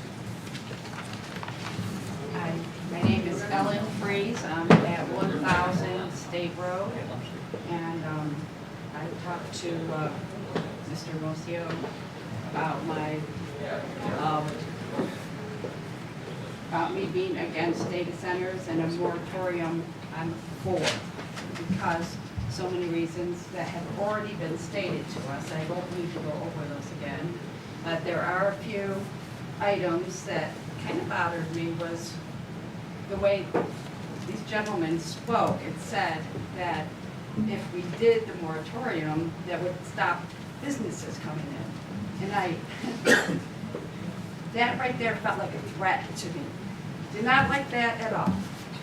And also, if we do bring in a data center with our line items that without the moratorium, who's to say that these big pockets will not take over our town with their lawyers? Because you know how big money is, and we're a small town. Do we have the money to fight that? Do we? I do not think so. And these data centers, like, oh, she's gone. I'm sorry. Tatiana spoke about all the health issues that these data centers could bring about. And right now, our world is in a fatal water deficit. We are in a danger zone of not being able to have enough water for everyone. So the bankruptcy of fresh water is so strong, so bad. And we have 20% of the world's water. Think about that. And about people with money and how they are looking at our land, our beautiful Conneaut. And they don't care. They just want they want this land, they want what they want. And AI does not benefit any of us. You do not need AI. We have had the internet forever, and we did business very well without it. You don't need AI. It's for the wealthy, not for us. There's many, many different businesses we could bring in. And for them to say that if we say no to data centers, that nobody will come, I do not believe that at all. And one more thing, I want to know if any of you council people have signed NDAs with this company. That's what I would like to know. Nobody signed NDAs. That's misrepresentation. No, I'm It's not saying No, it I'm is. just, let me finish. It's misinformation. And I think we need to look at other consequences for people who keep saying that, because I take offense to it. And it really pisses me off, to be honest with you. I'm not saying you did, I'm asking So, if you did. That's- no. And then people keep saying that we did, and we entered into this, we entered into that. No, we have not. That's great, that's wonderful, I Okay? appreciate that. So that's clear to everybody. Is it clear? I want to make sure it's clear to everybody. Okay, all right, is it clear? Mr. Sanford, am I correct? That's correct. Okay, great. But everybody, and I know what it says on Facebook, and there you go, but that's AI. That has nothing to do with Facebook. Well, I'm just saying, it's posted on Facebook, and there's misinformation That didn't come posted. from Facebook, that came Yeah. from other people. That's what I'm Other saying. cities. Other Well, cities who had that issue, They- where they- they were telling the community that, Right. that they weren't involved in this, in a data center, and then it was not true. And like I said, way in the past, we're not going to get into NDAs. There's a That's lot of fine. things we need to research. So, I appreciate your time, and thank you very much. thank you.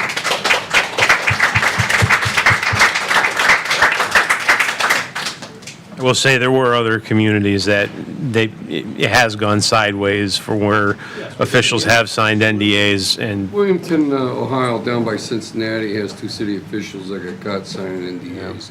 They're being sued right now. did not happen here though, not at all. Freya Price?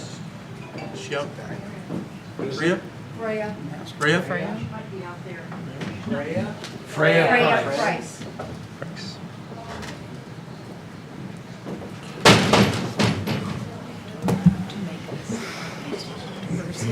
Sorry, I'm holding on to your table.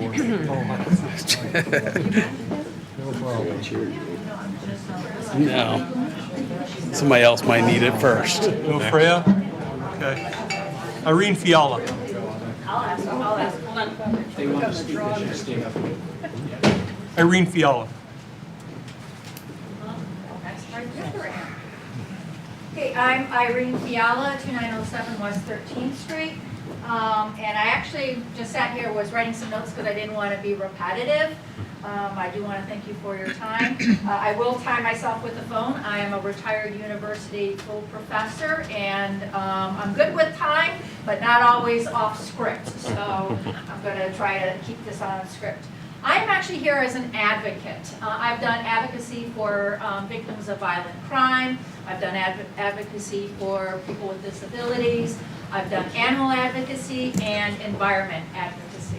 And it's really to that work I'm going to be speaking for, is the voice of the voiceless, because we're hearing, certain arguments or certain positions over and over and over again. And they are valid, so I don't want to be dismissive here. Water, for example, we're hearing about water usage. And we do have, a great lake, not just a good lake, but a great lake here up in Ohio.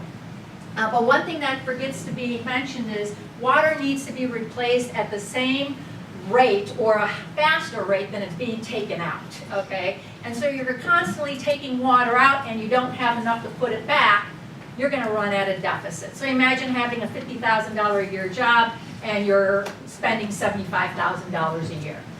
It doesn't math, okay? So I do want to point that particular position out. Secondly, in terms of electricity, we've heard people talk about electricity rates, and that is a very valid argument. But I don't believe that, companies, data centers, hyperscale data centers, providing their own electricity is the full story. There's a lot of other things that I believe might be going on there, but we're going to see our electricity rates continue to rise for not only other purposes, but again, increase in demand. But one of the things that kind of caught my attention was this notion of sound. And I read somewhere, you know, we'll have plants and shrubs and bushes. And I'm thinking, are you effing kidding me? We're going to plant plants as a mitigator to sound. And the argument that, well, we can't hear it, then it doesn't have any kind of impact or effect. I have a dog whistle. And I'm not talking about dog whistle from the political sense. I'm talking about a dog whistle that reaches a frequency that only dogs can hear. And so when we talk about sound, we also need to incorporate wildlife and other animals that are impacted by sound. Bats run on echolocation, sonar. Every fifth grader knows that. And so, again, we're going to be impeding wild animals' natural habitat. So, and again, the sound is also irritating. I can go home and I can sit in my backyard and I can hear crickets and I can hear birds. I'm not hearing humming. And the idea of hearing humming 2 miles out, 5 miles out, 24/7 terrorizes me. I like to be outdoors. I don't want to sit inside my house as a prisoner. We also know about the mental health impacts that come from, you know, constant sound, constant humming, whether you're looking at individuals with TBI or anything else. But wildlife, I want to reiterate, can hear frequency, humans cannot, and these can have deleterious effects. I recently read a study, and if anybody wants the citation, I can provide it to you. I am a retired professor. Cows actually have reduced production of milk when they are located near data centers. Think about that for a second. Okay, so now we're talking about impacts that may also impact food supply. We're talking about an ecosystem. We're talking about from the soil up that we need to be concerned about. Light affects bird migration, among other things. Again, we don't need the equivalent of a landing strip, you know, in our nice dark sky communities. Again, it's going to impact all sorts of wildlife, as well as companion pets, as well as livestock. We've already heard, Tatiana, I think it was, mentioned about some of the physical impacts like asthma, but again, sleep interference. I worked in EMS for over 40 years. I can tell you what happens when people don't sleep well and the kinds of accidents and injuries and mistakes that get made. So we're looking again at health. We're looking at cardiovascular events. We're looking at depression. We're looking at mental as well as physical health. And when I heard that a gentleman talking about jobs, I do not have a poker face, okay? You can read me like a book. And I'm sitting there going, are you, again, kidding me? Some hyperscale data centers actually have robotic dogs, okay, as their security system. Now, this is a low level. This is not a $73,000 a year job. What happens when those construction workers leave after building? You've got maintenance workers. That's pretty much your job, okay? Any study that you look at will reiterate that in terms of economic development. I would suggest that we put our construction workers to work building affordable housing. Irene, we're at 6 minutes. Yeah, I caught So that we're, too. Okay. yeah, wrap it up Just real one quick. other thing, and that was the kind of the funny thing, was closed for business. Seriously, you know, again, moratorium. It buys time, because I'm holding a cell phone right now that is also a movie theater, a TV station, a radio station, a computer, all sorts of, a note taker. Oh, and you know what? It also makes phone calls. So why don't we put it on pause and let the technology catch up with what we want our technology to do for us. Okay, thank you.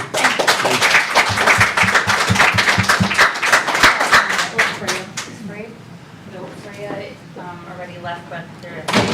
Okay, Mike Bambarger. Good evening. Mike Bambarger, 780 White Street.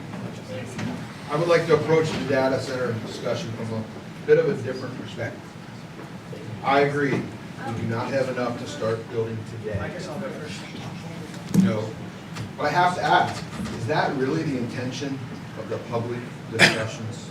With most discussions on social media stating emphatically, no data centers. Why such a strong stance on no data centers?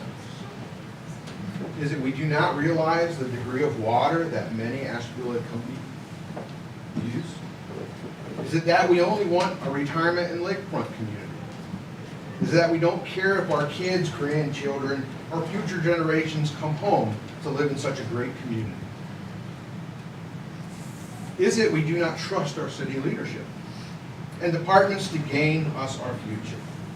On this one, we have had many come through this town, all for career gain or simple play politics. Now we have the advantage of a local, homegrown city manager that loves our city as much, if not more, than anyone. See, I think we are missing that Conneaut has an advantage over 99% of other communities. We have a water and a wastewater department. Thus, we have knowledge and leadership that many do not when it comes to taking water in off the lake and returning it in as good or better quality than before use. God has supplied a good life for my family, and we pray He does the same for our kids, grandkids, and future generations. With largest concern, will they be able to do it here? Moratorium. What does that really mean? Does it really mean we don't want a data center in Conneaut? It seems to be that's what the yard signs say. What does moratorium mean to City Council? One could say it's 12 months of time so we can study and put ordinance on the books to control such industry. Some have said data centers are not like manufacturing and that City Council would never put a memorandum on manufacturing. I disagree. In the scope of city leadership, it is about tax base. Tax base that Conneaut has lost for years. Some really haven't said anything, and some, they're using it as a political football.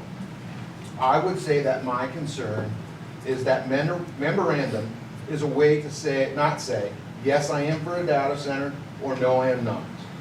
Has anyone asked the question, what does moratorium mean outside the data center conversation? What does it reflect to investors at the Graff Lake plant opportunity? What does it reflect to local businesses that may want to expand, that already use cooling water? What does it say to the expansion or investment in the lakefront or Eastside Industrial Park as a whole? In my world, I hear from many outsiders that our community, Conneaut, really doesn't want growth. And respectively, I express, it's not about growth, it's about stabilizing declining economics. I would ask this, if moratorium is truly about having the time to gain ordinances and controls to protect us, where are they? This subject has been kicked around for months, yet we are spending time making rules and being divided. Where is the legislation? Is such really your true intention of passing a moratorium? Every day we procrastinate is another day we lose opportunity. Opportunity that we all said we wanted. Well, it's here. It's here for the picking. All because we have some leadership, homegrown leadership, trying to rebuild decades of neglect. I am fortunate to have run one of the largest cooling water facilities in Asheville County, the previous Union Carbide El Camp Metal project. Yes, the same one that is rotting away, 900 acres of weeds, all because someone didn't like industry in an industrial area. We use millions of gallons of lake water each day for many years, and the fish still live. The water is cleaner today than yesterday. And we all still argue over the $5 when we go to enjoy the sandbar. Let's be true to ourselves. We live in an industrial city that once was called the hidden gem of Ohio. It seems we just want to continue to be the hidden gem, all while risking the next generation of existence. We have city leadership we should trust, because the only reason this subject is being discussed is said leadership is working hard for us and the future generations. I propose, put down the swords, pick up a pen, put it to the paper, and start the legislation you say is the reason you support a moratorium. Please do not continue the public divide, as in the end, we are risking way more than some water, some noise, or a couple trees. Ask ourselves, who is going to pay for our infrastructure needs, our roads, our schools, our kids' and grandkids' ability to come home and live in their own community? Conneaut has used up 90% of its tax base. We have real opportunities to correct such, not for our generation, but for those we say we love and care about. Those that we say, boy, we sure wish our kids could move home. Moratorium is not the answer. Get busy and presenting legislation to gain economics. My squadron motto in the Air Force reads, lead, follow, or get the heck out of the way. Which one is your desire? Thank you. Sheldon Sabo. This is the moment of people here finding a seat. Yes, there are seats. Take a moment. 399 Anybody here? All right. I didn't prepare anything, but I just want to say that first, I'm against the data center for a lot of the reasons that people already mentioned. But here's what I have to say. It's a business. Its job is to grow. From what I've seen down south, these things do just that. They come in small, and then they take over. They buy more land. If they can't spread their footprint, they pack in more buildings and more machines. So if you let this thing in the door, how are you going to stop it from growing once it gets its foot?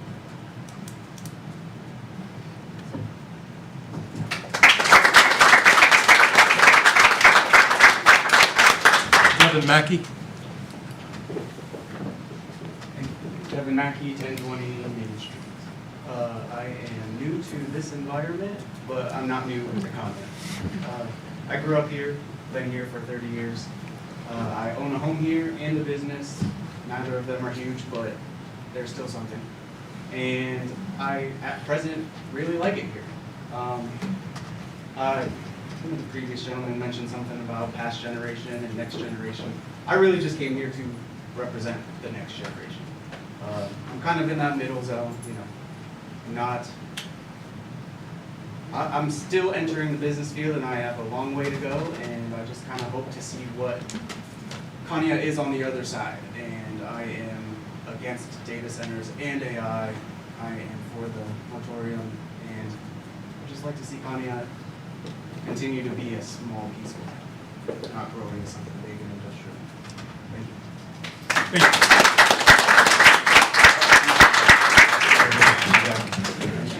Was did Freya leave then? She's not? She left. She left, okay. Robert Campbell. Who is it? Robert Campbell. Good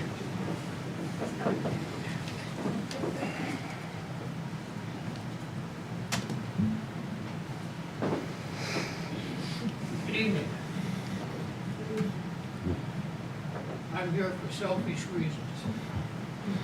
I am one of 6 of the closest people to the East Conneaut Industrial Park. I've been there for 50 years. It's a wonderful neighborhood. When I read the ordinance concerning RH and the data center proposal, not proposal, but consideration, I tell you, my ears went up and my eyes went open. Anything that happens over there, I'm very concerned about it because I'm one of the most affected by any environmental change. Excuse me. Because I'm retired, I spend lots of time in my easy chair with my iPad. And I have read more about data centers than I ever cared to know. But I've come to find out there are many cons with very few pros. I think most of us have heard most of the cons. And I'm concerned mostly about the noise factor. A constant growing noise on certain types of data centers 24/7 that will drive you bonkers. It will drive you out of your house. some data centers have generated so much noise, they've offered to buy houses within a certain zone around the centers, the data centers. This happened, I believe, in Georgia. A lot of people say, yeah, that's nice, but you're taking away something I worked on for 50 years to get it where I wanted it. And you've destroyed my life. Even though you're gonna buy my house, you've destroyed my life. There are other data centers that do mining, they call it mining. It's digital coin mining. It's a different type. They are air cooled, not water cooled. And they are relatively quiet compared to the water cooled systems. I don't know what's proposed for us or what would be. But I think a moratorium is essential until we find out exactly what types of centers do, what do they generate, because they are not all the same. Might be something we'd want to specify in our community that may allow this type of data center, this type of power generation, but we would prohibit the other type until improvements are made for noise, water, air pollution, whatever the cost is. I read another quote that I liked. It said, I'll leave you with this. It said, data centers will determine the next generation of intelligence. Fresh water will determine the next generation of mankind. They're saying fresh water is more important than whatever artificial intelligence can give us. Thank you.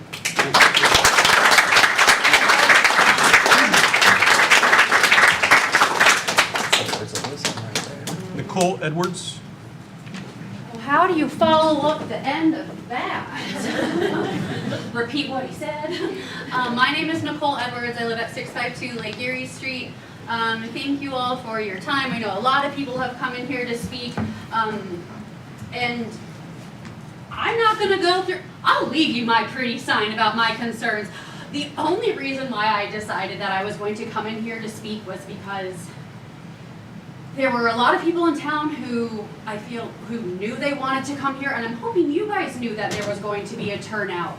And I know there have been suggestions about other bigger locations to be, because your constituents were worried that they were going to be turned away and not heard because of the number of people that were allowed in. And so I makeshifted, ran in here, stole Matt McBride's pen, who, by the way, gave a wonderful presentation on no data center, and I had everyone sign who was here, who wasn't able to come in this room, to tell you that they also do not want a data center, but they were not able to come in this room to tell you that because of all the people. So there are like 60 signatures in addition to the 1,000 that Joel already has.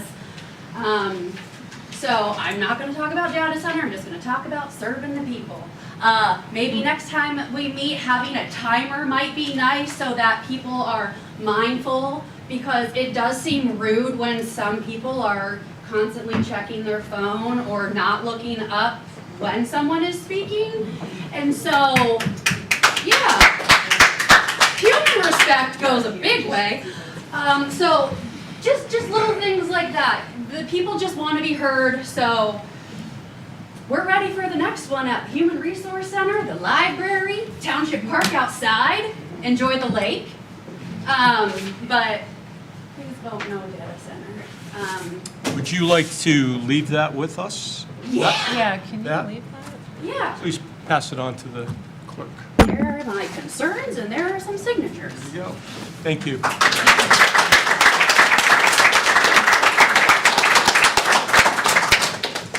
Susan Snyder.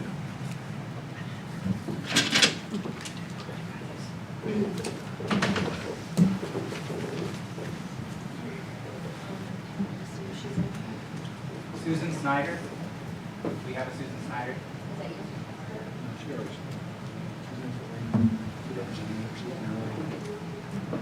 No Susan. Katie O'Neill.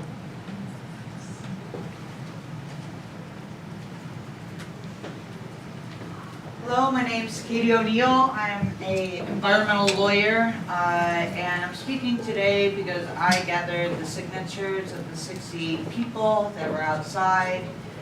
They want you to know that they were here, and that in this kind of democratic form, they would have liked 3 readings so that more people could be in this room listening. They feel that listening is a part of democracy, and being in this room in these kind of moments is really important. They also had me ask you to find the peer-reviewed studies on the decimal levels of the data centers. That is available. You should look into it.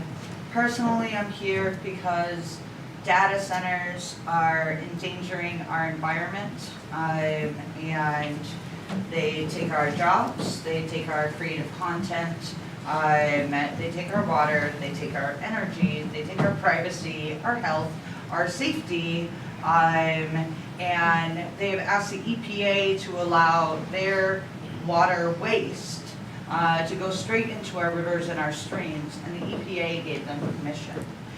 So these are not people of jobs and opportunities, these are extractors. As I lived in Geneva, Ohio these last 4 years, I have been able to see my generation invest in that historic downtown. And they did so because it's a historic downtown by Lake Erie. I am 44. We are taking care of 2 generations right now. And we are the workers that you want to be investing into your town. When I was at Vermont Law School in Bethel, Vermont, we defeated a Dollar General store from developing a floodplain. And the downtown was filled with 6 new business owners because of the community caring about the environment, the community coming together. And so when the people that are proposing the data center say that a moratorium will hurt this community, I can tell you from experience that is false. By creating a moratorium and aligning yourself with people from Vermont, with Painesville, with Perry, with Wilmington, with other communities, you are saying to my generation that you care. You care about us. You care about our future, you care about our children, you care about our elderly that, you know, are looking at the future of their legacy, wanting there to be hope for us.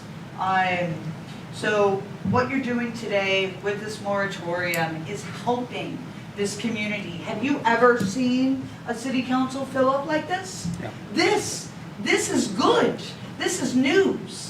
Right? This is attention.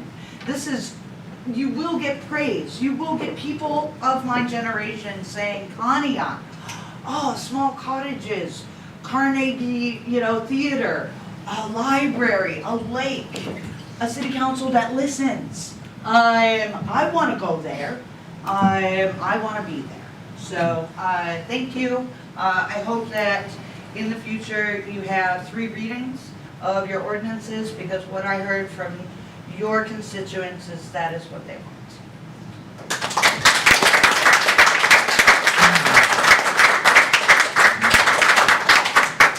Brandon? Well, it's my turn, I'm writing a note. Sure.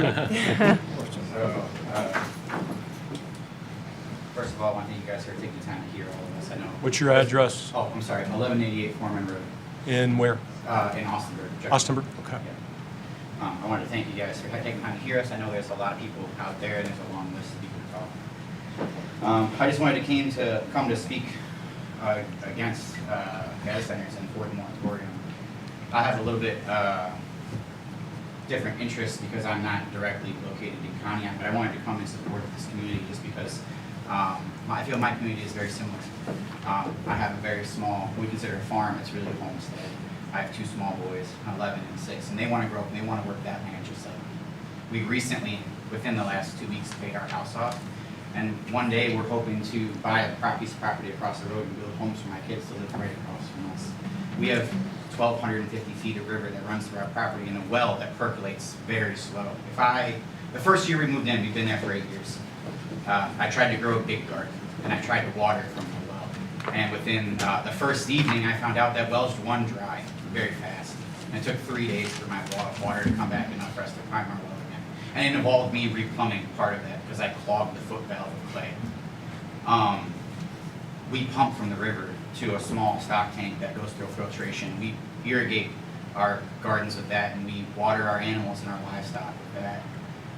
The part of the river that I'm so lucky to have is a designated cold water site for rare things that are endangered, like mud dogs, eastern giant salamanders that don't exist everywhere around here. Our property is also located at a site that is designated nesting ground for Butler garter snakes, which are also very rare. There's only a few small places left that they nest in this area, and it just so happens my property is located on one of those sites. These data centers like to say they're closed loop. They like to say that it's fine to discharge all this stuff, but like someone else said, the EPA just lowered the water standard in Ohio because they're finding out that they can't manage it the way that they hoped that they could.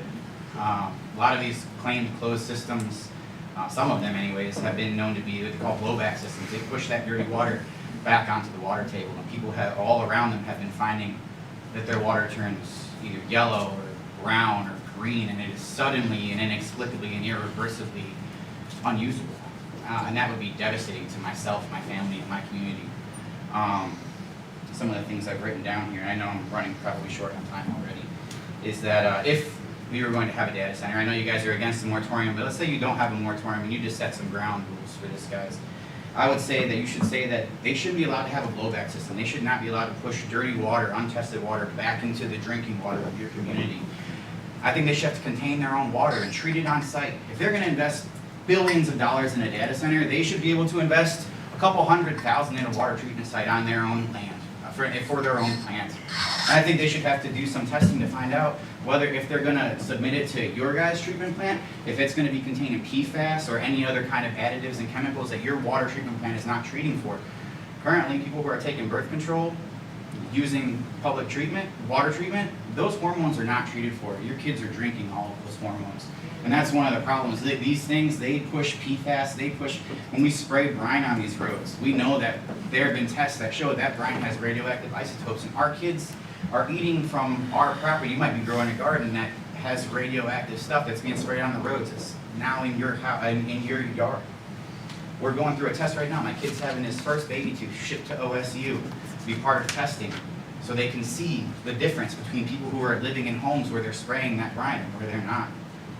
There's been some recent studies that show that the EMF that's put out by all the different kinds of electronics used in these data centers confuses bees' natural radar, and they are having huge, massive die-offs of bee colonies within 5 to 10 miles of all of these data centers.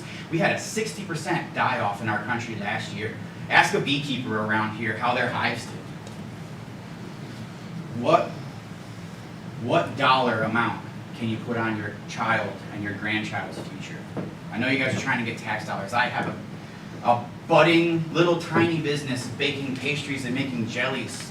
I just quit my full-time job to do it. It was like a dream. I went to culinary school and all this stuff. I have this tiny little business.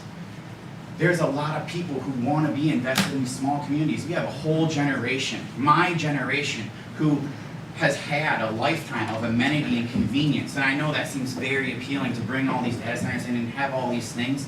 The next generation, my generation, my kids' generation, have had a lifetime of it, and they don't want it. They're finding that they are unhappy, they are depressed, and they're finding emptiness in it. You know what they're going back to? They're looking for land. They're looking for peace. They're looking for a return to the things that their grandparents have and they've never had access to. If you can keep a community small, if you can keep it healthy with small business owners who have little dreams, they will build it brick by brick for you. But if you bring something in that you cannot take away, once that land is developed, once the data center gets in and puts their money in every part of this town, puts their interest behind everything that happens here and starts pushing ahead. You're at time. Sorry. Once they start pushing ahead, there's no pulling back. Thank you.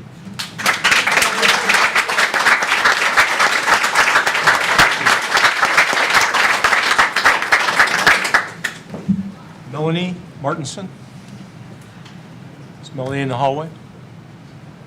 Melanie? Do we have a Melanie? Melanie? Melanie. No? Jonathan, I can't read the last name. Looks like an S, S-A-M.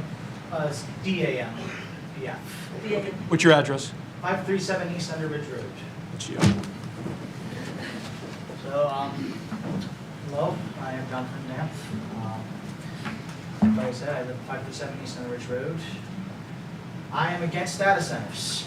I'm 26 now, and I'm terrified of the future. What I've seen from the internet growing up is my generation and the generation after is losing their minds. We're addicted to phones. When it comes down to it, people follow the path of least resistance. If I tell you to dig a hole 4 foot by 4 foot with a shovel or a spoon, you're gonna pick that shovel. You tell a kid, write a 300-word essay, and they can either spend a couple hours doing it and actually using their noggin, or just talk to the computer, how to just, there you go. And you take a picture of the math problems. There we go, they're all done for them. No thinking required. Now I ask, what is the purpose of a data center? What is it for? Just to collect information so we can be spied on even more? All I see is an authoritative dictatorship being built right in front of us where you will have no freedom. I see the drinking water. Already, no one cares. We're losing our water tables all throughout the country. I want to drink water.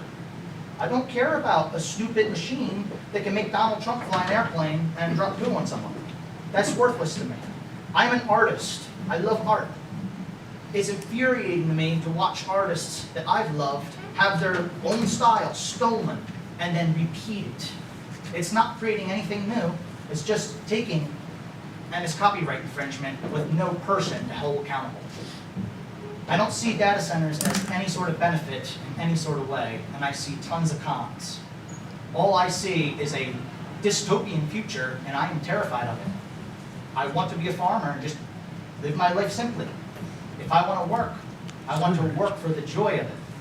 I don't want to have a big building next to me going, wah, 24/7. I don't want pollution from it. I don't want all the water to be sucked up and then polluted water to come back. None of this has any benefits. And again, I just ask why? What is the purpose of this? That is all, thank you.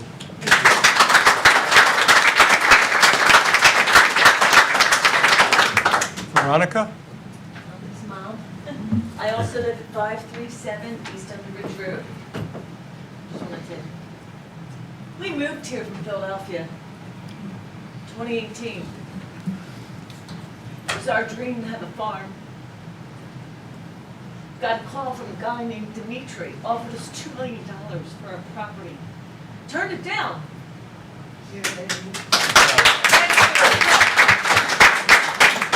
I had a question though. When we moved here, I've never had the roads have no potholes at all. All of a sudden, the roads are all filled up. Wow, that's interesting. State Line Road where I'm at the corner there, was always blocked off with these barriers. Now it's open. And they're building roads back there. I would like to know what's going on back there.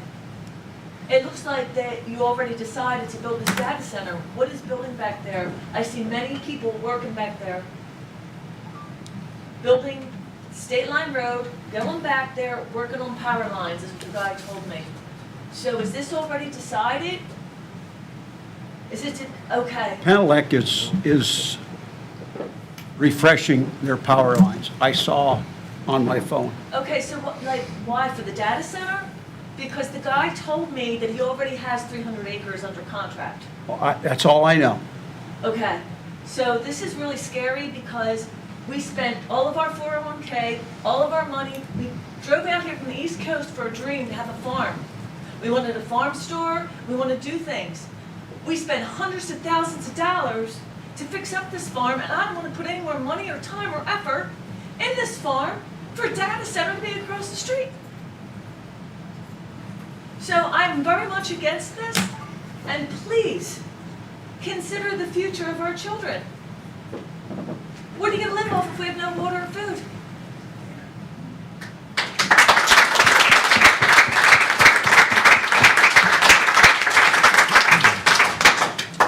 Gallo? Thank you. My name's Gallo, and I'm coming here from 3 different perspectives. I'll keep it quick. First and foremost, when I was growing up in Orwell, in Grand Valley, my cross-country coach told me when I left and I went to college, he said, you know, Gallo, kids like you don't come back. And I said, you're probably right. In the meantime, I got my bachelor's degree from the University of Cincinnati. I went to California. I got my master's in nursing, and I got my doctorate in nursing practice. I'm a nurse practitioner. I've worked for UH. I have my own private practice in the harbor, and I also work at the prison.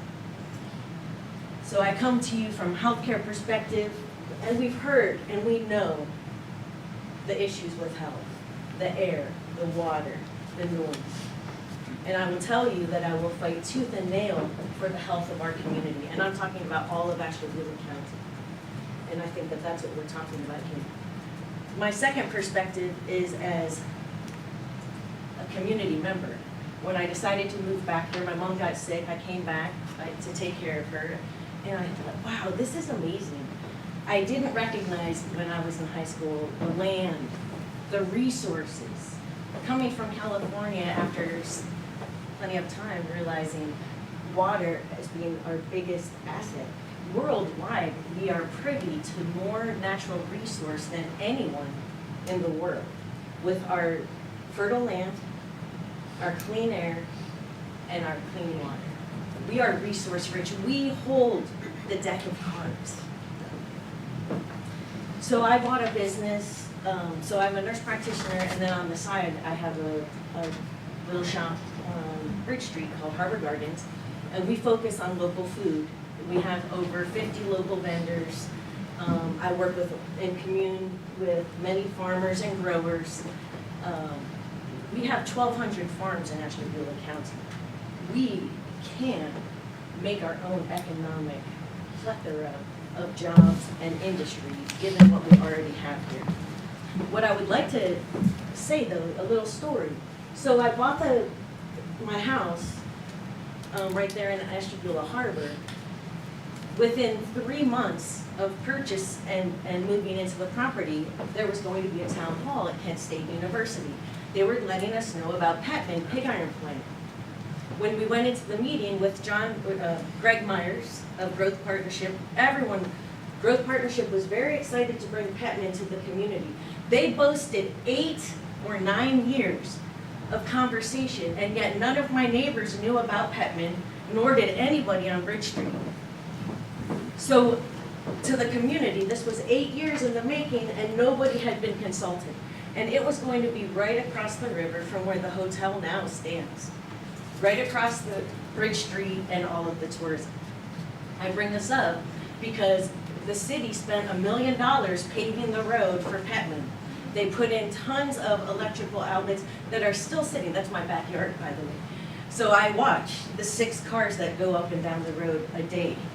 6 cars, newly paved road, and the electrical. That's one example of big business coming in lying to us. They stated the state-of-the-art facilities, and they were going to be so grand. 1 year later, they told the EPA they couldn't afford it. They got a new EPA permit that was grossly polluting. Meanwhile, nobody saw that. Nobody knew about that. Anyway, they're not coming in at the moment, so we're happy. Second, the hospital. Cleveland Clinic came in to our nice hospital, community hospital. They said, we're gonna take care of you. We're gonna take care of all of you. And what did they do 2 years ago? They closed labor and delivery because they don't have enough money. And now we've got a brand new, state-of-the-art glass tower at the hospital, but we don't have enough money for the women. Let us hold the cards. Let us deal our own fortune. Lastly, I'm a singer-songwriter. I'm with Pickle Milk. Do me once, shame on me. Do me twice, shame on me. I'm very disappointed that I came to this meeting in March and was told that there was nothing happening. No data centers here, folks, nothing to see, go away. I'm disappointed. We hold the cards.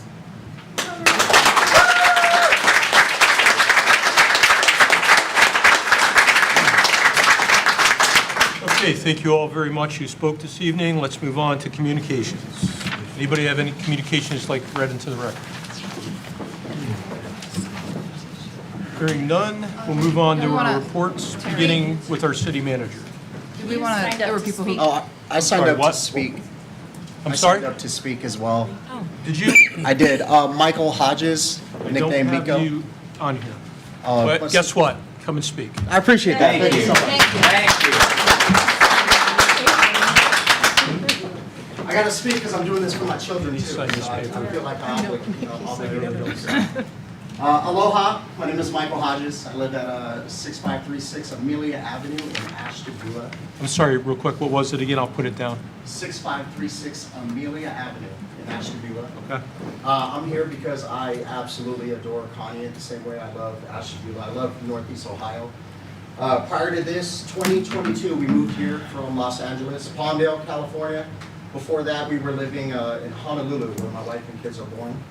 I'm a Navy veteran as well, so I've got a chance to travel. I've seen big, beautiful cities and big, small one, or little ones too. And let me tell you, this is the first time in my life that I've ever been like, this is home. This is what I want to call home. 2022, my son was in the backyard trying to catch fireflies. First time in my life I ever felt like I lived in a Disney movie. And it was incredible. We own a Hawaiian food truck, and our goal is we bring aloha to your table. We bring aloha to your friends, your family. Anytime you come to visit us, you can have a bad day. I'll step out of the food truck, I'll give you a huge hug, right? That is what's bringing people to Northeast Ohio. I know you guys don't see it because a lot of people have been here forever, but as some big city slicker, let me tell you, I love Hawaii and I go visit every year, but I'm always so excited to get back here because I love the community, I love the people, and I love what you guys have done with the place. I love the lack of light pollution. I can see the stars. I can go out to the lake and I can fish for walleye. That's an incredible feeling to be able to see deer in my front yard along with bunnies and everything else. Don't mess that up. I beg you. Because here's the other thing. I'm going to say something that some people probably don't like. I'm not severely against data centers. I'm against it right now. If the Navy taught me anything, never again volunteer yourself. I don't know if you knew that's what the Navy stood for. Never again volunteer yourself, okay? Don't volunteer our beautiful place to become the guinea pigs for everybody else, okay? If you want to have a data center, let's wait 5 years. Let's have this conversation again when we've had peer-reviewed studies. When all the other places that were quick to jump the gun and they had data centers before everybody else, let's see how it affects their children first. If they're willing to put their kids and their family first and do that for the sake of money, go for it, okay? I'm so proud of Ashtabula. You know they're renovating Main Street through grants? I love that. Ashtabula needs money, so does Jefferson, so does Conneaut. But unless you're advertising on Facebook to bring people from Cleveland over here, until you've exhausted every type of resource or anything else, and you can confidently say, we've tried to bring people to Conneaut to spend money and nobody's coming here. Until you can confidently say that you've done everything, data center is just a knee-jerk reaction. People see the money and they go, nah, that's the solution to our problems. Brother, I grew up in Los Angeles. Let me tell you, money doesn't solve all the problems. Neither does it in Honolulu either. There's a reason why we chose this place as our home. There's a reason why my dad owns 18 acres in Ashtabula Township, retired police lieutenant for Los Angeles. Came here to Ashtabula, Ohio. There's a reason for that. It's to get away from all of that noise, literally noise, all of that. This is what we want. Okay, I would love to see more advertising on Facebook. Face like mine. Hey, come to Conneaut, Ohio. We got a beautiful lake. We got food truck parks. We got all this stuff that we have to offer. Until you've done that, and like I said, I can't see where a data center would make sense because we haven't done everything else yet. And that's what we need to do. And I'm going to be honest with you, the whole local politics thing, kind of brand new to me. But common sense would tell me that when I see a room in a yard full of people that are against something, I'm like, well, there's no way in hell they're gonna do that, right? You know, if you stood out there like I did, you would have, you know, I got opinions on all of you guys because of the people out there. Good thing about me is I don't form opinions until I've had a personal experience with that.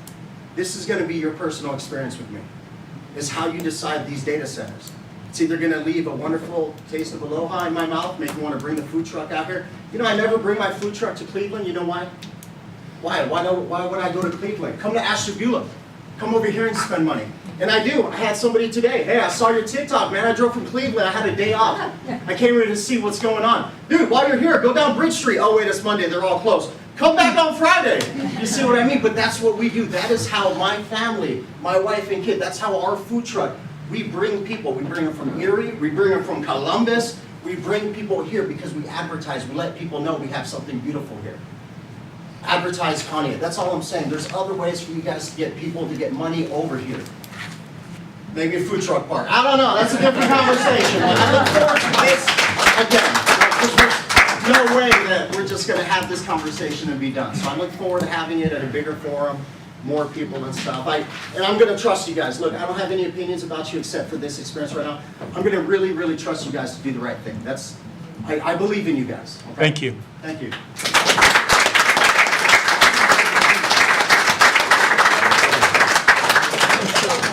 All right, nobody had any communications to be read in the record, correct? All right, we'll move on to reports, beginning with the city manager. Thank you, Mr. Moisio. Good evening, everybody. A special word of thanks once again to our safety forces and everybody within both Norfolk Southern and Union Pacific who collaborated in the safe arrival and departure, of Union Pacific's Big Boy yesterday and this morning. I do want to point out the annual Lake Erie Monster Festival is planned for Saturday, August the 1st from 10 a.m. to 6 p.m. at the Conneaut Arts Center. With that, council will anticipate a request for a temporary road closure of Park Avenue between Sandusky and Buffalo Streets, once again, for food truck venues. We did this model last year, and I will have that prepared for the July 27th meeting. I know folks are probably curious what's happening in and around the Main Street area. There's been some construction equipment. And so I asked, this is work that's been related to First Energy, so I asked their government affairs liaison to get me some more information to relay to everybody. So First Energy has been coordinating some bonded contract work in replacing some fiber optic communication lines from their Ashtabula Service Center to the state line along a 14-mile project route, which includes 6 miles through the city of Conneaut. And that route extends from Gore Road, West Main Road, Main and Liberty Streets in the downtown area, Old Main Road and East Main Road within public rights of way. Currently, you're probably seeing them on Main Street near the Spark complex. They have an expected completion date of October the 30th. It's all dependent on how fast the utility locating services, OOPS, can keep up with the work. I know that OOPS has been very backlogged, and so it's just relative to how fast they can keep up. And last year was the inaugural year of a night out by the National Honor Society of Conneaut High School. They are once again proposing to do that again on August 4th from 5 to 8 p.m. On Main Street in front of City Hall. It's an opportunity for the community to come together on Main Street and meet with our first responders. I'm not sure, Mr. Moisio, if is Jefferson doing something? I believe so. Okay. So once again, as well, expect something for the July 27th meeting relative to a temporary road closure on that note. I want to talk about opportunity zones, federal opportunity zones, and Conneaut's role in that process in business development with a focus on small business and hotel lodging of that nature. Opportunity zones were created under the Tax Cuts and Jobs Act in 2017 under, I believe, Trump's first administration. And what that is, state governors nominate income-eligible census tracts, and the U.S. Treasury Secretary certifies them as qualified opportunity zones. Here in the city of Conneaut, under my predecessor, there was a qualified census tract that was nominated and selected for an opportunity zone here in the downtown section. And that's been in place since that time. And what its purpose is, it's a stimulus of economic development and job creation, whereby investments are made through a national qualified opportunity fund, which may qualify for preferential federal capital gains tax treatment and incentivize a development-ready site. So if you think of mixed use for your downtown buildings or for new construction or the like, that is available. As I'd mentioned, the original federal opportunity zone here in the city of Conneaut was established in 2017 and incorporated this downtown core area. The COVID pandemic and its economic ripple effects, I would say, inhibited that development to some degree. And frankly, I don't know if it was very well advertised.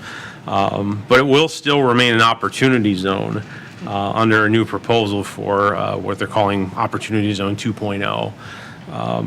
And what that is the consideration of the contiguous census tract to the south and surrounding area, which includes the Port of Conneaut and the I-90 Route 7 interchange as well, which we have been seeing development at the interchange, which is positive, and we're seeing the consideration of a proposed expansion of Truck World's lot for a hotel, possibly.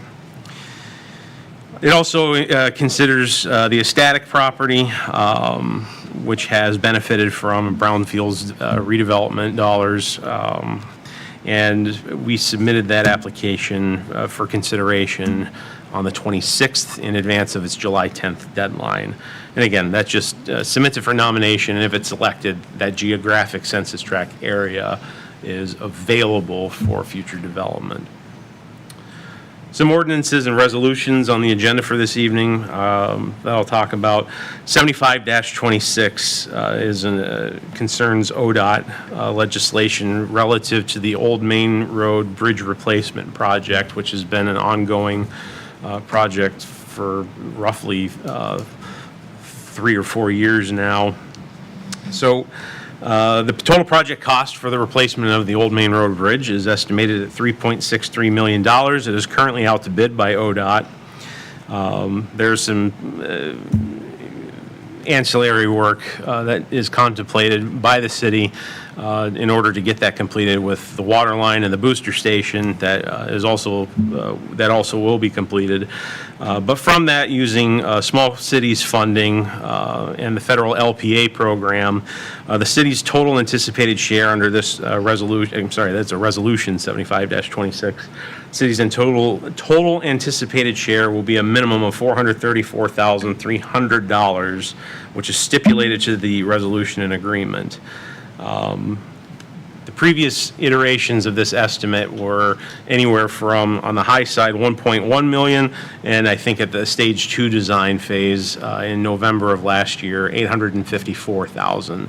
So at bare minimum, depending on what the bids come in by ODOT at the end of this month, $434,300 would be adjusted in order that the local public authority, being the city, ultimate share would be correspondent with the actual percentages. Ordinance 78-26 would be a retooling of Chapter 1136 of the zoning code as it relates to signage, which was last modified in 2024. And based on administrative practice, as we've talked before, and I believe we discussed this in a work session, we find that it is time for some retooling and fine tuning. So the Planning and Zoning Department, in consultation and discussion with the Planning Commission, has proposed a model that very closely aligns the city of Ashtabula, that is obviously curtailed to the city of Conneaut's needs. So a public hearing will therefore be scheduled for 5:30 p.m. on August the 10th in advance of our regular council meeting.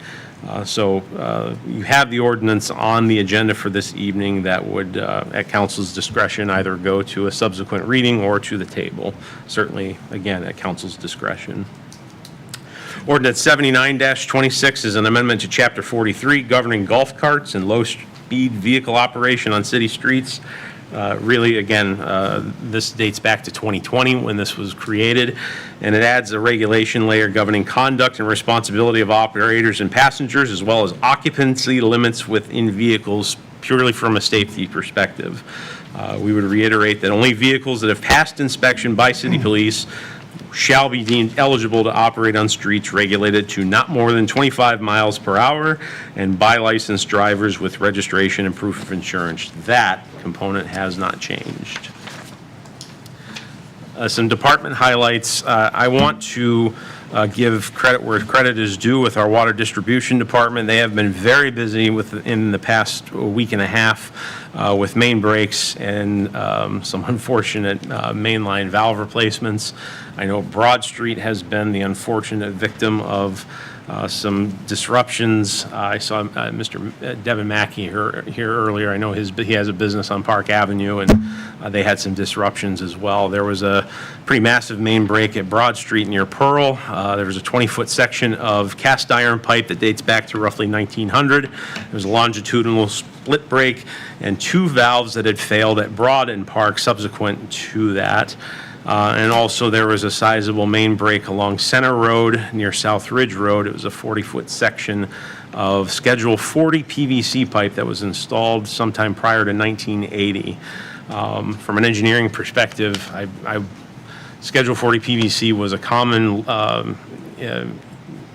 high efficiency, if you will, material to install in those days. I would not recommend that. I would recommend, if we were going with PVC, C909 pipe. The utility cut at Harbor and 15th Street has been repaired permanently with concrete. It has been a nuisance of mine personally for quite some time. I'm very happy that's been dealt with. The Public Works Department has been out mowing rights-of-way, cemeteries, and parks. Ditching of South Ridge Road is taking place, and they will begin crack sealing the east leg of West Main Road between Parish and the Bend at the Dairy Queen for maintenance. And I want to follow up. The sidearm mower deck has been out of service and pending arrival of parts. This is a sticking point. It's been on delay, and I apologize to everybody for that. The 2026 paving program is set to begin on the week of the 27th to take approximately 2 weeks. That's valued at $409,213. Work along Buffalo Street between Dean Avenue and Lake Road is ongoing and should extend to the Labor Day holiday and is including, water line replacement, sanitary and storm sewer replacement, just the full scale from curb to curb. And as such, the pavement and the curbs will be replaced.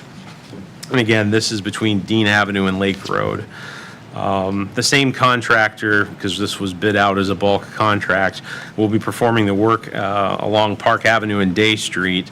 This was slated to begin in tandem with the Buffalo Street project, but in consultation with the business owners along Park Avenue and hearing them out, and their concerns were absolutely noted. The project's been sidelined and deferred in favor of minimizing disruptions to the Port District businesses during the peak summer months.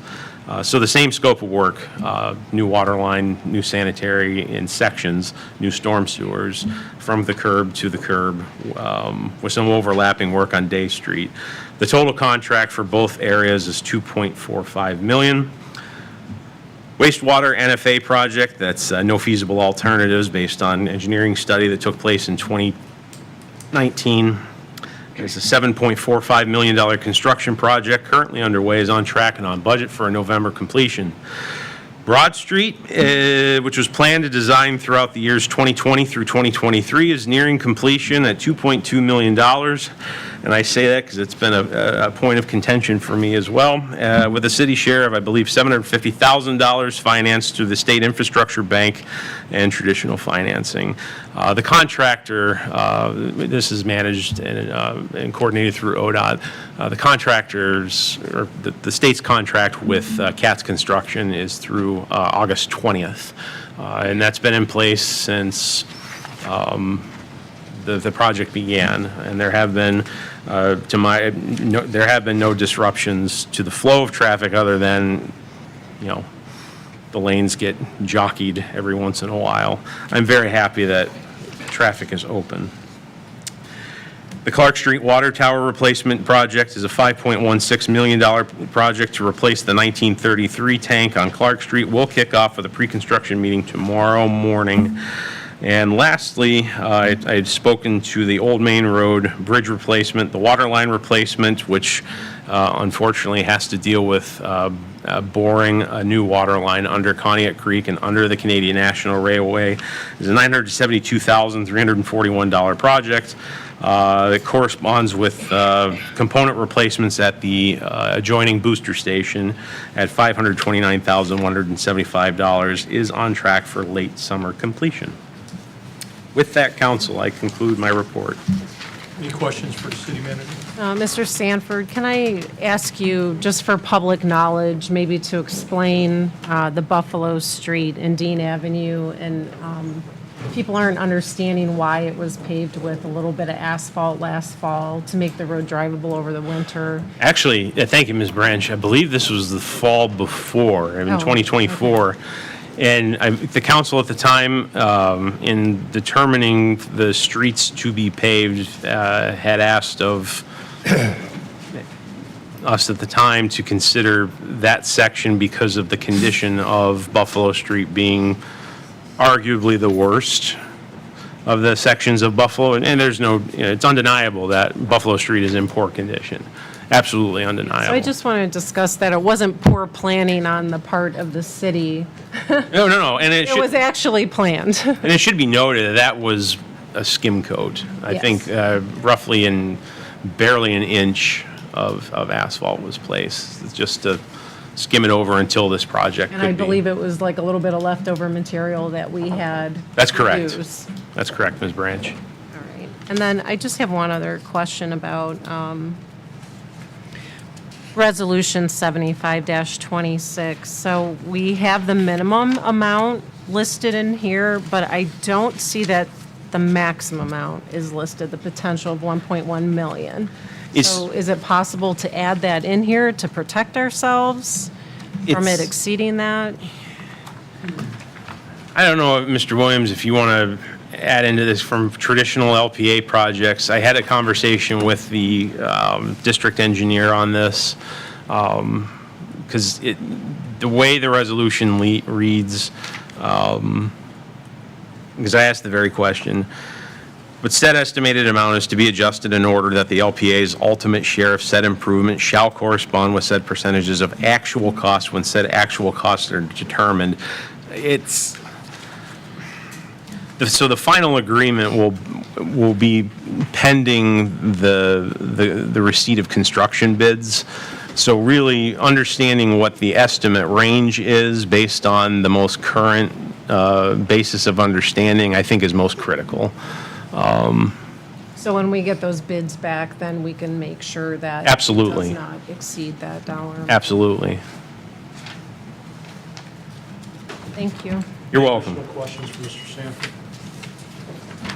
Not? Mr. Williams. Thank you, Mr. Mozio.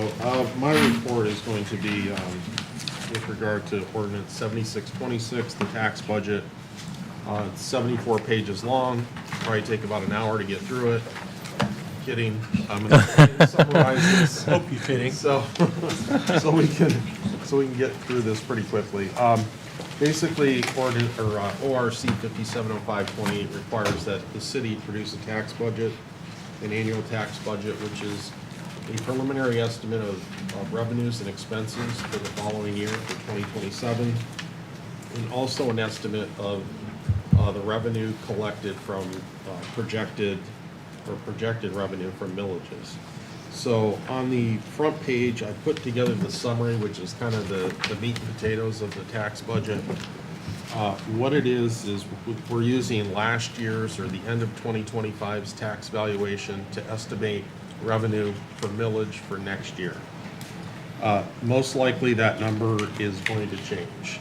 Next year we have the total reval for the county. That is being conducted by the county. I'm anticipating probably a pretty, maybe substantial increase next year. I don't know that to be a fact, but I can tell you that the last year they did the triennial update, we were increased by 21%. So even if we went up 10% next year, that actual assessed valuation would go from about 249 million to about 275 million, which represents about 785 million in market value. I use that 249 million figure because that's the only one that I have. I can't use estimates for next year. So this is a pretty conservative estimate for projected revenues from that assessed valuation. So on the outside millage, we're looking at about 1.954 million in total revenue, and that's at a 95% collection. That's for the fire levy, the 2 police levies, and the street levy. The street levy, as you know, expires next year. It will collect through 2028, but in spring of 2027,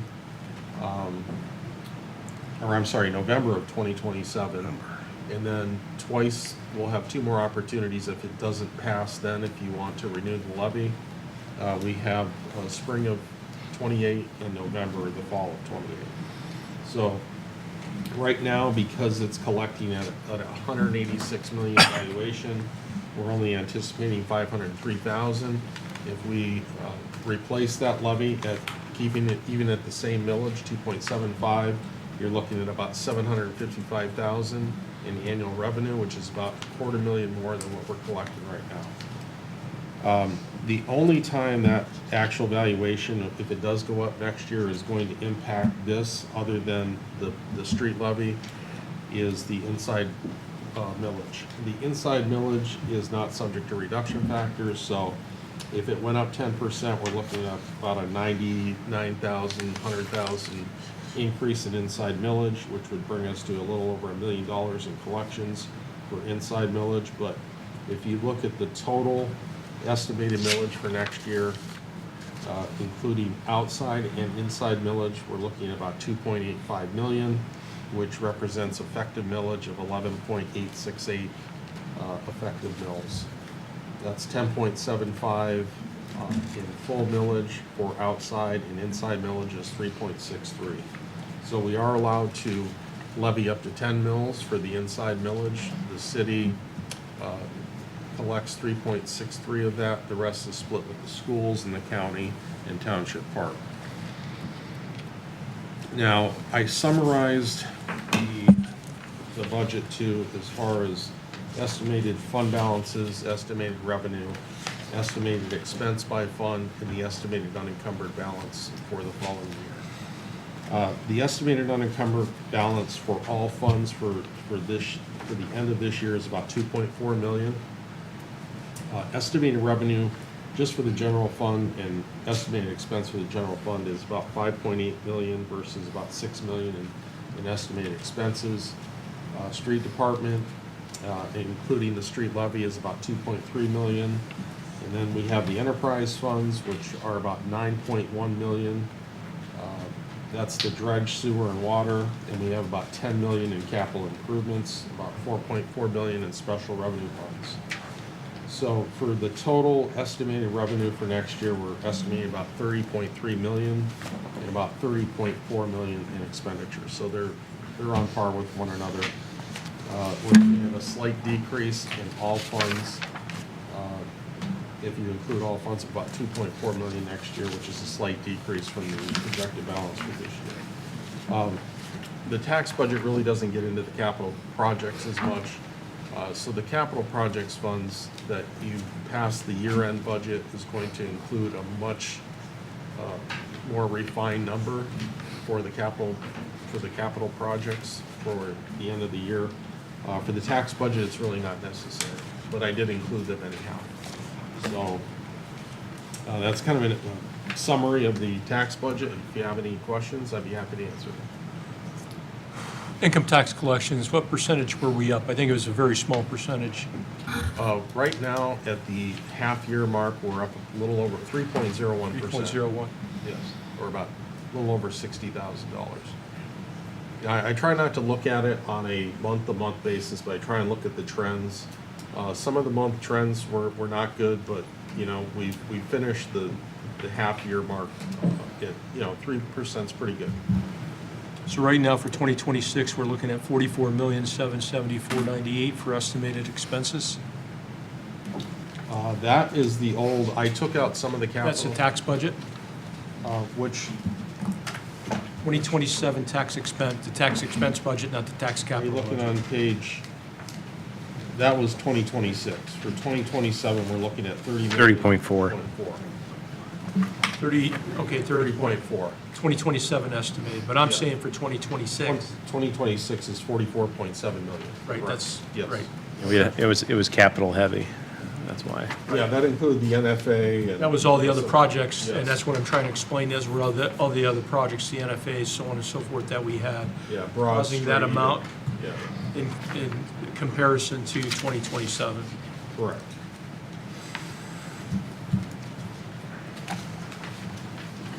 Any other questions for Mr. Williams?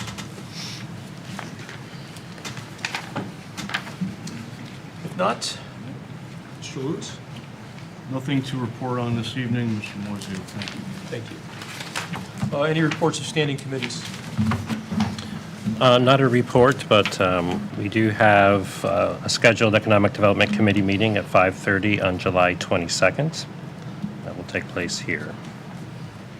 7:22, right? Yeah, 7:22. 5:30 here in council chambers. Yep. Okay.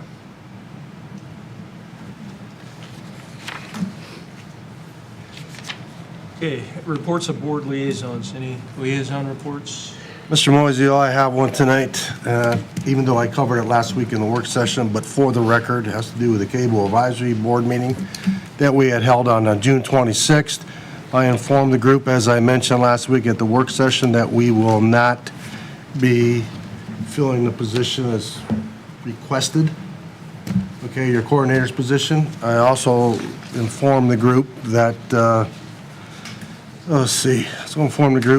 you know, about our transparency. That's our number one priority, even though some don't necessarily seem to think that may be true.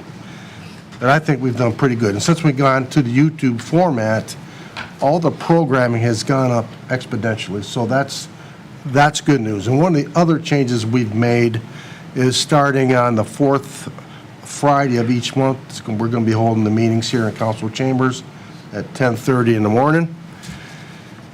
And the next meeting is scheduled for here on the 31st, Friday at 10:30, because then they'll be going over all their coverages and what they need to do for D-Day and et cetera. I've also encouraged the group, we told them that we're coming to the end of Mr. Sanford's responsibility where he's doing the editing and entering into the YouTube format. It appears to be that Mr. Lubzeller is going to be stepping up to do that for us, which is a big thank you. He should be working it out with Mr. Sanford here in the near future. I told him that the back room is open during business hours, so it's noted. And then one of the volunteers would like to have access so they can do stuff more in the evening, and we discussed that, again, as I said, in a work session. You know, this group's working hard, and I can't thank them for all that they do, but they're pretty much undermanned and pretty much handcuffed. I told them that we would continue with our budgetary commitment with as far as equipment, and if anything extra comes up, we'll deal with it on an as-need basis. Any money that would be required to go through Mr. Williams. So that's pretty much it in a nutshell. Okay, thank you, Mr. Any Costello. questions? We good? We'll move on to ordinances and resolutions on the table. So we have 4526, that's creating Chapter 315 of the Codified Ordinances of the City of Conneaut, governing traffic law enforcement devices and not declaring an emergency. That will remain on the table. Mr. Sanford has to get some more information on that before we remove that from the table and vote on it. Next, we'll go into first reading ordinances and resolutions, beginning with 75-26. Ms. Hoover. A resolution authorizing the city manager to enter into the final agreement with ODOT for participation in project number 119471 and declaring an emergency. Mr. Sanford, you explained this in your manager's report. Any additional questions?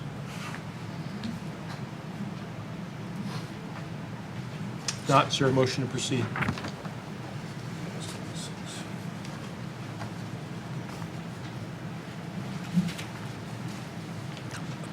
I'll make a motion to waive the 3 reading rule for resolution number 75-26. Okay, motion to waive the 3 reading rule on resolution 75-26. Second. Ms. Branch? Yes. Mr. Castrilla? No. Mr. Emery? Yes. Mr. Gah? Yes. Mr. Kozowski? Yes. Mr. Moiseo? Yes. Mr. Prokowski? Yes. Okay, Mr. Prokowski? Before proceeding, why are we declaring this an emergency? This is declared an emergency as referenced in Section 6, that this resolution measure in the interest of public peace, health, and safety, and to allow the project to proceed. This has a tight timeline as to their bidding schedule. They do need this by the 17th. By the 17th, okay. I'd like to make a motion to declare resolution number 75-26 an emergency. Okay, motion to declare resolution 75-26 an emergency. Second. Ms. Branch? Yes. Mr. Castrilla? No. Mr. Emery? Yes. Mr. Gah? Yes. Mr. Kozowski? Yes. Mr. Moiseo? Yes. Mr. Prokowski? Yes. Okay, Mr. Prokowski? I'd like to make a motion to act on ordinance or resolution number 75-26. Motion to act on resolution 75-26. Second. Ms. Branch? Yes. Mr. Castrilla? No. Mr. Emery? Yes. Mr. Gah? Yes. Mr. Kozowski? Yes. Mr. Moiseo? Yes. Mr. Prokowski? Yes. Resolution 75-26 has passed. Moving on to 76-26. An ordinance to adopt a tax budget for the year 2027 attached hereto and marked Exhibit A. Mr. Williams, My report covered. covered everything on If the you have tax any budget. questions, I'm Okay. happy to answer. Any additional questions for Mr. Williams? Thank you. Is there a motion to proceed? Mr. Moiseo, I'll make that motion to proceed on ordinance 76-26. Sorry, motion to Gotta waive the suspend the 3 reading 3 rule. reading rule on ordinance 76-26. Okay, motion to suspend the 3 reading rule on 76-26. Second. Ms. Branch? Yes. Mr. Castrilla? Yes. Mr. Emery? Yes. Mr. Gah? Yes. Mr. Kozowski? Yes. Mr. Moiseo? Yes. Mr. Prokowski? Yes. Okay, Ms. Branch. I'll make a motion to act on ordinance 76-26. Motion to act on 76-26. Second. Ms. Branch? Yes. Mr. Castrilla? Yes. Mr. Emery? Yes. Mr. Gah? Yes. Mr. Kozowski? Yes. Mr. Moiseo? Yes. Mr. Prokowski? Yes. Okay, ordinance 76-26 is passed. I was having some problems with that. Moving on to ordinance 77-26. An ordinance placing a temporary moratorium not to exceed 12 months on the granting and issuing of any new permits, as well as the receipt and processing of applications for permits for data centers within the corporate limits of the city of Conneaut and declaring an emergency. I think we had a lengthy discussion and heard from the public in the beginning phases of this. Is there a motion to proceed? May I make some comments before we proceed, or does that come after our motion? Go ahead. Are you sure? Yeah. Okay, all right.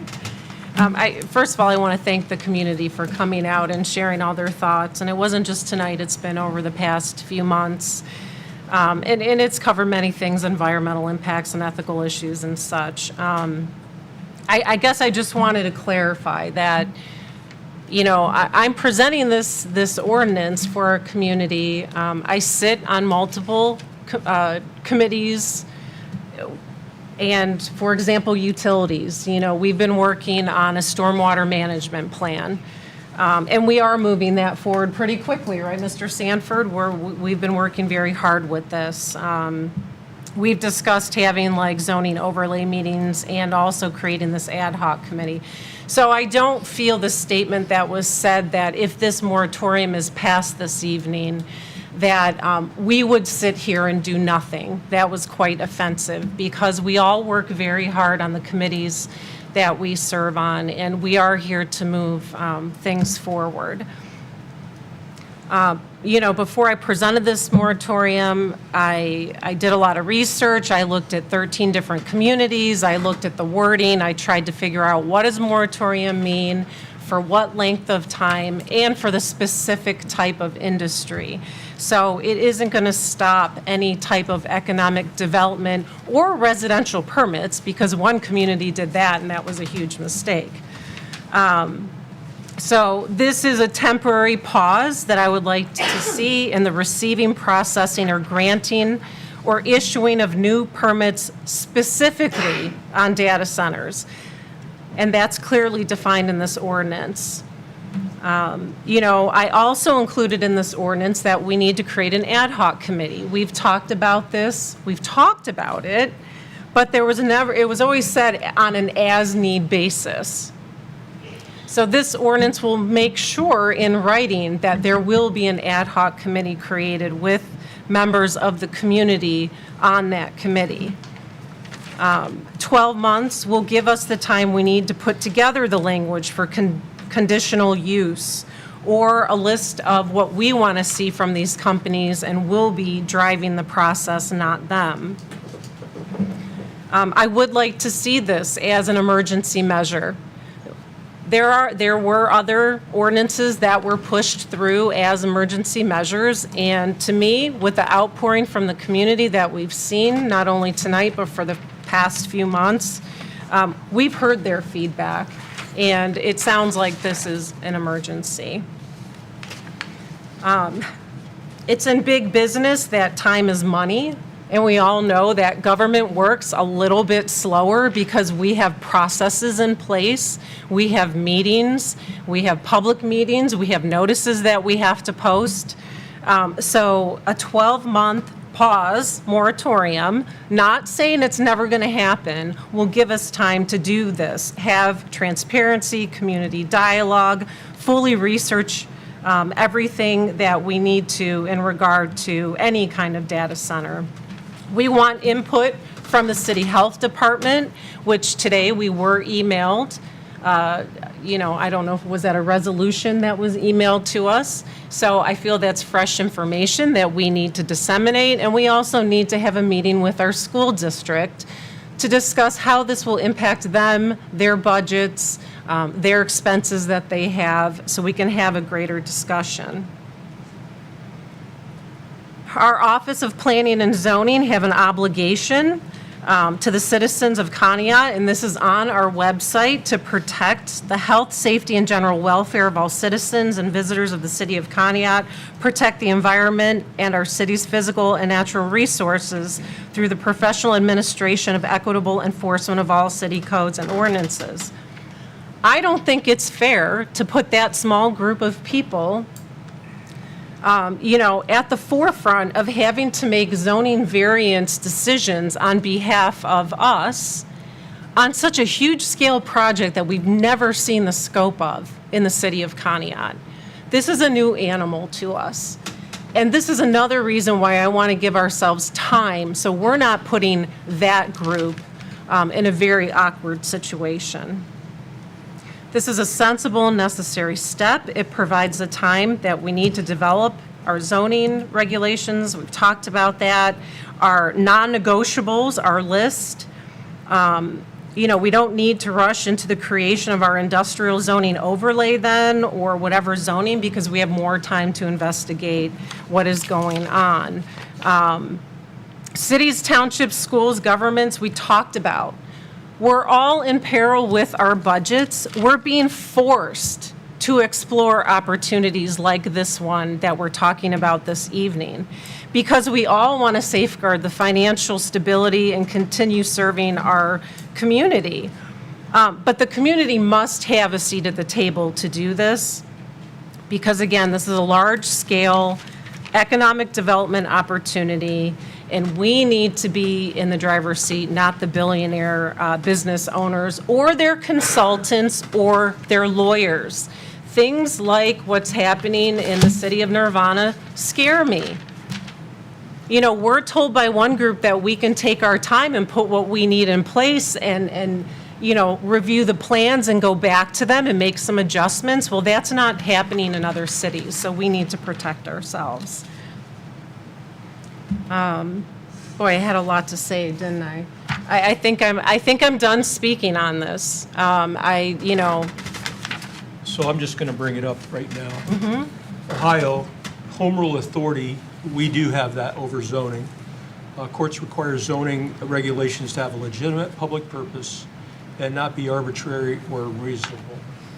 Temporary development moratoriums may be permissible when tied to legitimate planning and infrastructure concerns, complying with construction and statutory limits.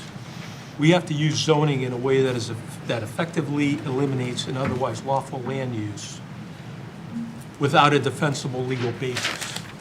That action can be challenged in court. Property owners and developers can appeal to zoning decisions, seeking variances, litigate whether local government exceeded their authority, so on and so forth. So we're asking the question as we're talking about this evening, can an Ohio municipality completely prohibit data centers everywhere in the municipality? Probably not without significant legal risk and a strong legal justification. Conneaut has a complete zoning code with industrial districts, site plan, review procedures, zoning amendments, and a ZBA. So we have all those in place. Conneaut has zoned land for industrial development. Then we have zoned land for industrial development, and that effectively made data centers impossible, or later makes data centers impossible everywhere in the city. A developer could argue that the city exceeded its authority over actual authority or acted arbitrarily. So those issues are the details of the ordinance, zoning map, factual justification. So what this is all coming back to is we have to look at, and we talked about this, and Mr. Burkowski, conditional use of the zoning code, looking at our zoning code, so on and so forth. Ohio courts generally look for legitimate public purpose and reasonable zoning regulations. We could invite litigation, especially if data centers are compatible with industrial zoning districts. We're not there yet. All the hyperbole out there thinks we are. We're not. But again, as everybody's saying, and I agree with this, we have to focus on these things: water consumption, electric grid capacity, environmental impacts on Lake Erie and local waterways, noise from backup generators, which there's an issue, and which industrial zones could accommodate a facility. We have more work to do. Moratorium, I'm sorry, is not the way to approach it. There's other ways to approach this in an educated, informed manner, and that's what we need to look at. We do have legalities here that we would have to consider moving down the road. I would like to, as I stated at the beginning of this meeting today, I am against data centers. I mean, I don't think they're a fit for us. I think it comes with too many issues. So I am not for them, but I am not for the moratorium. I think learning about the conditional use is a much more proper way of going about this. This gives us the tools that we need. We can get this going as soon as possible. We have an Economic Development Committee meeting this next, what day did I say? 22nd. 22nd. So I want that meeting to focus on developing the language for the conditional use, and I want that meeting also to form the ad hoc committee that we've all talked about, that we want, where this can be vetted through representatives from the citizens, from the health department, from other interested parties in this. So we will discuss how we're going to do that at the ad hoc or at the Economic Development Committee, and form this committee and get them moving. But I want this conditional use legislation pushed forward as soon as possible, which means I know we have to do the public. Yeah, we could, when you have the Economic Development Committee, we start the ad hoc. We just discuss it at a work session and go from there. Okay, so that'll be coming forward. I think this is the more proper channels of doing this, because it does not limit us if there is other interest in the city of Conneaut from other industries. I don't want to impede any of that. I don't want to lead the impression that we're impeding any developments, because I think development is important. I understand the importance, and I agree with everyone that said about the the environmental issues that are caused by these data centers. But we have to also balance that with proper economic development that benefits the whole city in a way that we all benefit from it. And that's, we do have aging infrastructure. We do need to fix our roads. We have dirt roads. We shouldn't have dirt roads anymore. There's a lot that we need to get done in this city that we're not getting done on our tax base or our economic economic facilities that we have today. I'm against data centers. I will vote against them or any future ordinances that will support them. I will vote against that, but I will not support a moratorium. I will support the conditional use, and that is the more proper way of doing this. My opinion? Any other comments before we proceed? I guess before we proceed, I guess I'm going to give my 2 cents worth at this point in time as well. That being said, I want to thank Ms. Branch for all the work and effort that she has put into this. I really appreciate it. Now, I've also heard all of you speak, so I'm not blind to what I heard this evening. I've never been a fan of a moratorium. Based on everything that I heard tonight, now you got me on the fence, so I'm listening. With that being said, I'm going to tell you, I'm not for a data center, nor am I against it. Yet at this particular point, I won't say no to nothing. I care about safety, I care about hazards, just like the rest of you. But I'm not going to be forcing a decision, and I will not be part of a decision-making process tonight. I got to absorb all this. That's my 2 cents. Mr. Mosio, everybody has their rights. I took a trip with Mr. Sanford. We went to New Albany. You can shake your head, but when asked about the water usage, they said, not a problem. We tell them how much we're going to use. They have heavy water, light water, air. They only had 4 complaints, 5 about noise. They can manage it, but they have the tools to do it. And I think doing it the way Mr. Prokowski wants is the correct way. We'll wait and see. Sir, I don't blame you for your concern. No, the one behind you. I understand. I saw you at the bagel shop and I wanted to sit down and talk to you because you're the closest, man. You're close, and I understand. Some of the benefits that the people saw down in New Albany, how much was that in a veteran center and a police station or fire station? Couldn't quite remember as to the millions, but... Millions. They gave towards the city.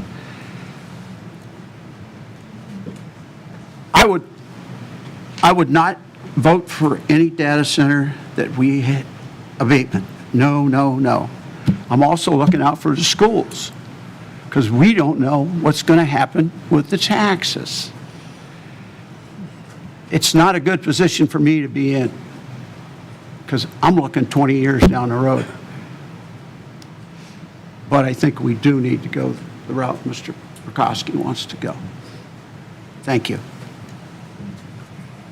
I just have one more thing to say. Sure.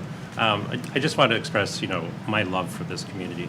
I live here too. I'm concerned about this city. I'm concerned about what I see around the city and the needs of our city. But I want to do it in a smart way. I want to do it in a way that's equitable, safe, and so forth. I love this community. I live here. I'm like you. I'm a citizen of this city. I grew up here. I love it here. I moved away for a while, and I came back because I love it here. So, all I'm saying. Okay. I got one more thing to say on Go that. ahead. As a representative for my ward and for the people here in Conneaut, listening to everybody come here, I'm going to vote the way I'm going to vote, by the citizen's voice. That's how I look at it, and I think that's the right way. You're entitled to your opinion, I'm entitled to mine. But I think we're all voted here to represent the community. And when the majority of the community speaks, I think it's our duty to listen to the majority of the community. That's all I have to say. Is there a motion to proceed? Mr. Moiseo, I'd be ecstatic to make this motion to suspend the 3 reading rule on ordinance 77-26. A motion to suspend the 3 reading rule on ordinance 77-26. Second. Ms. Branch? Yes. Mr. Castrilla? Abstain. Mr. Emery? Yes. Mr. Gah? No. Mr. Kozewski? No. Mr. Moiseo? No. Mr. Prokowski? No. Ordinance 77-26 will go into second reading.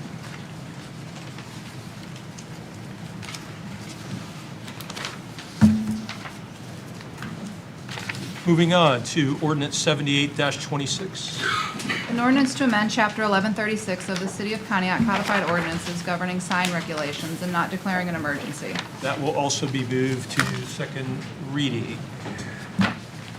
Moving on to ordinance 79-26. An ordinance to amend Chapter 343 of the City of Conneaut Codified Ordinances governing golf carts and other low-speed motor vehicles and not declaring an emergency.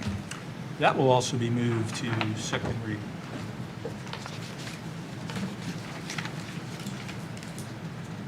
And lastly, this evening, 80-26. An ordinance to amend the 2026 budget for appropriations and fund and interfund transfers attached hereto and marked Exhibit A. Mr. Moiseo, I would keep the momentum going here and ask that you move this to second reading. Okay, so ordinance 80-26 will be moved to second reading.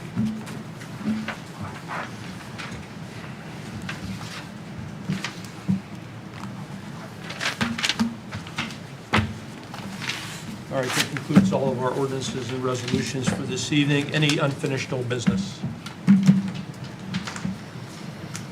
None this evening. Any miscellaneous business? I have couple things I want to talk about.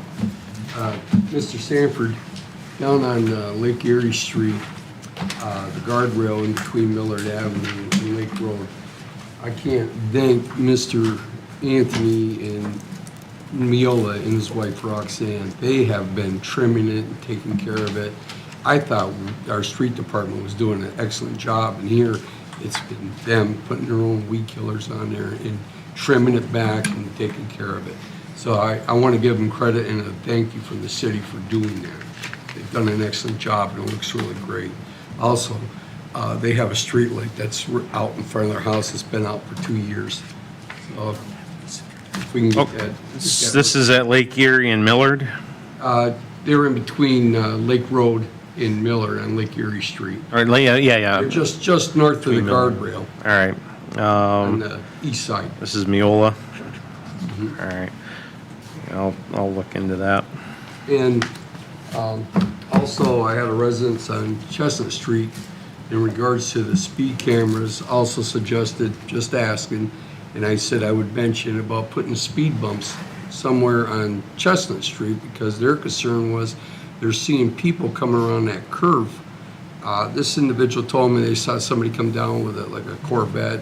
They had been doing 60 miles an hour, went down the Lake Road, turned around, got on it, come flying back up. So he asked me, is it possible, could there be speed pumps put on there? I didn't know the answer to that. It's not out of the realm of possibility.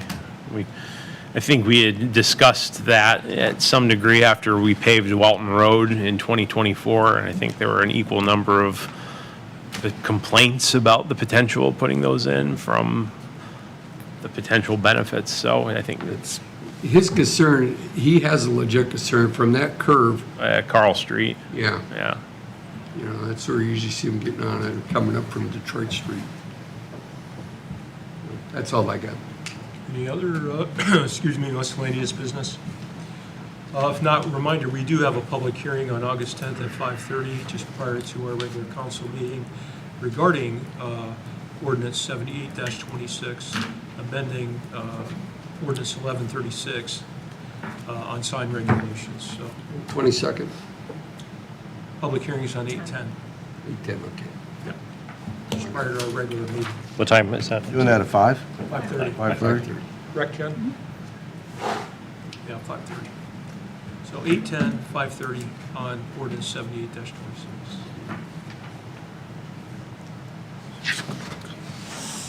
Okay, nothing else to be brought before council this evening. Do I have a motion to adjourn? Make that motion. Second? Ms. Branch? Yes? Mr. Castrilla? Yes. Mr. Emery? Yes. Mr. Gah? Yes. Mr. Kozowski? Yes. Mr. Moiseo? Yes. Mr. Prokowski? Yes.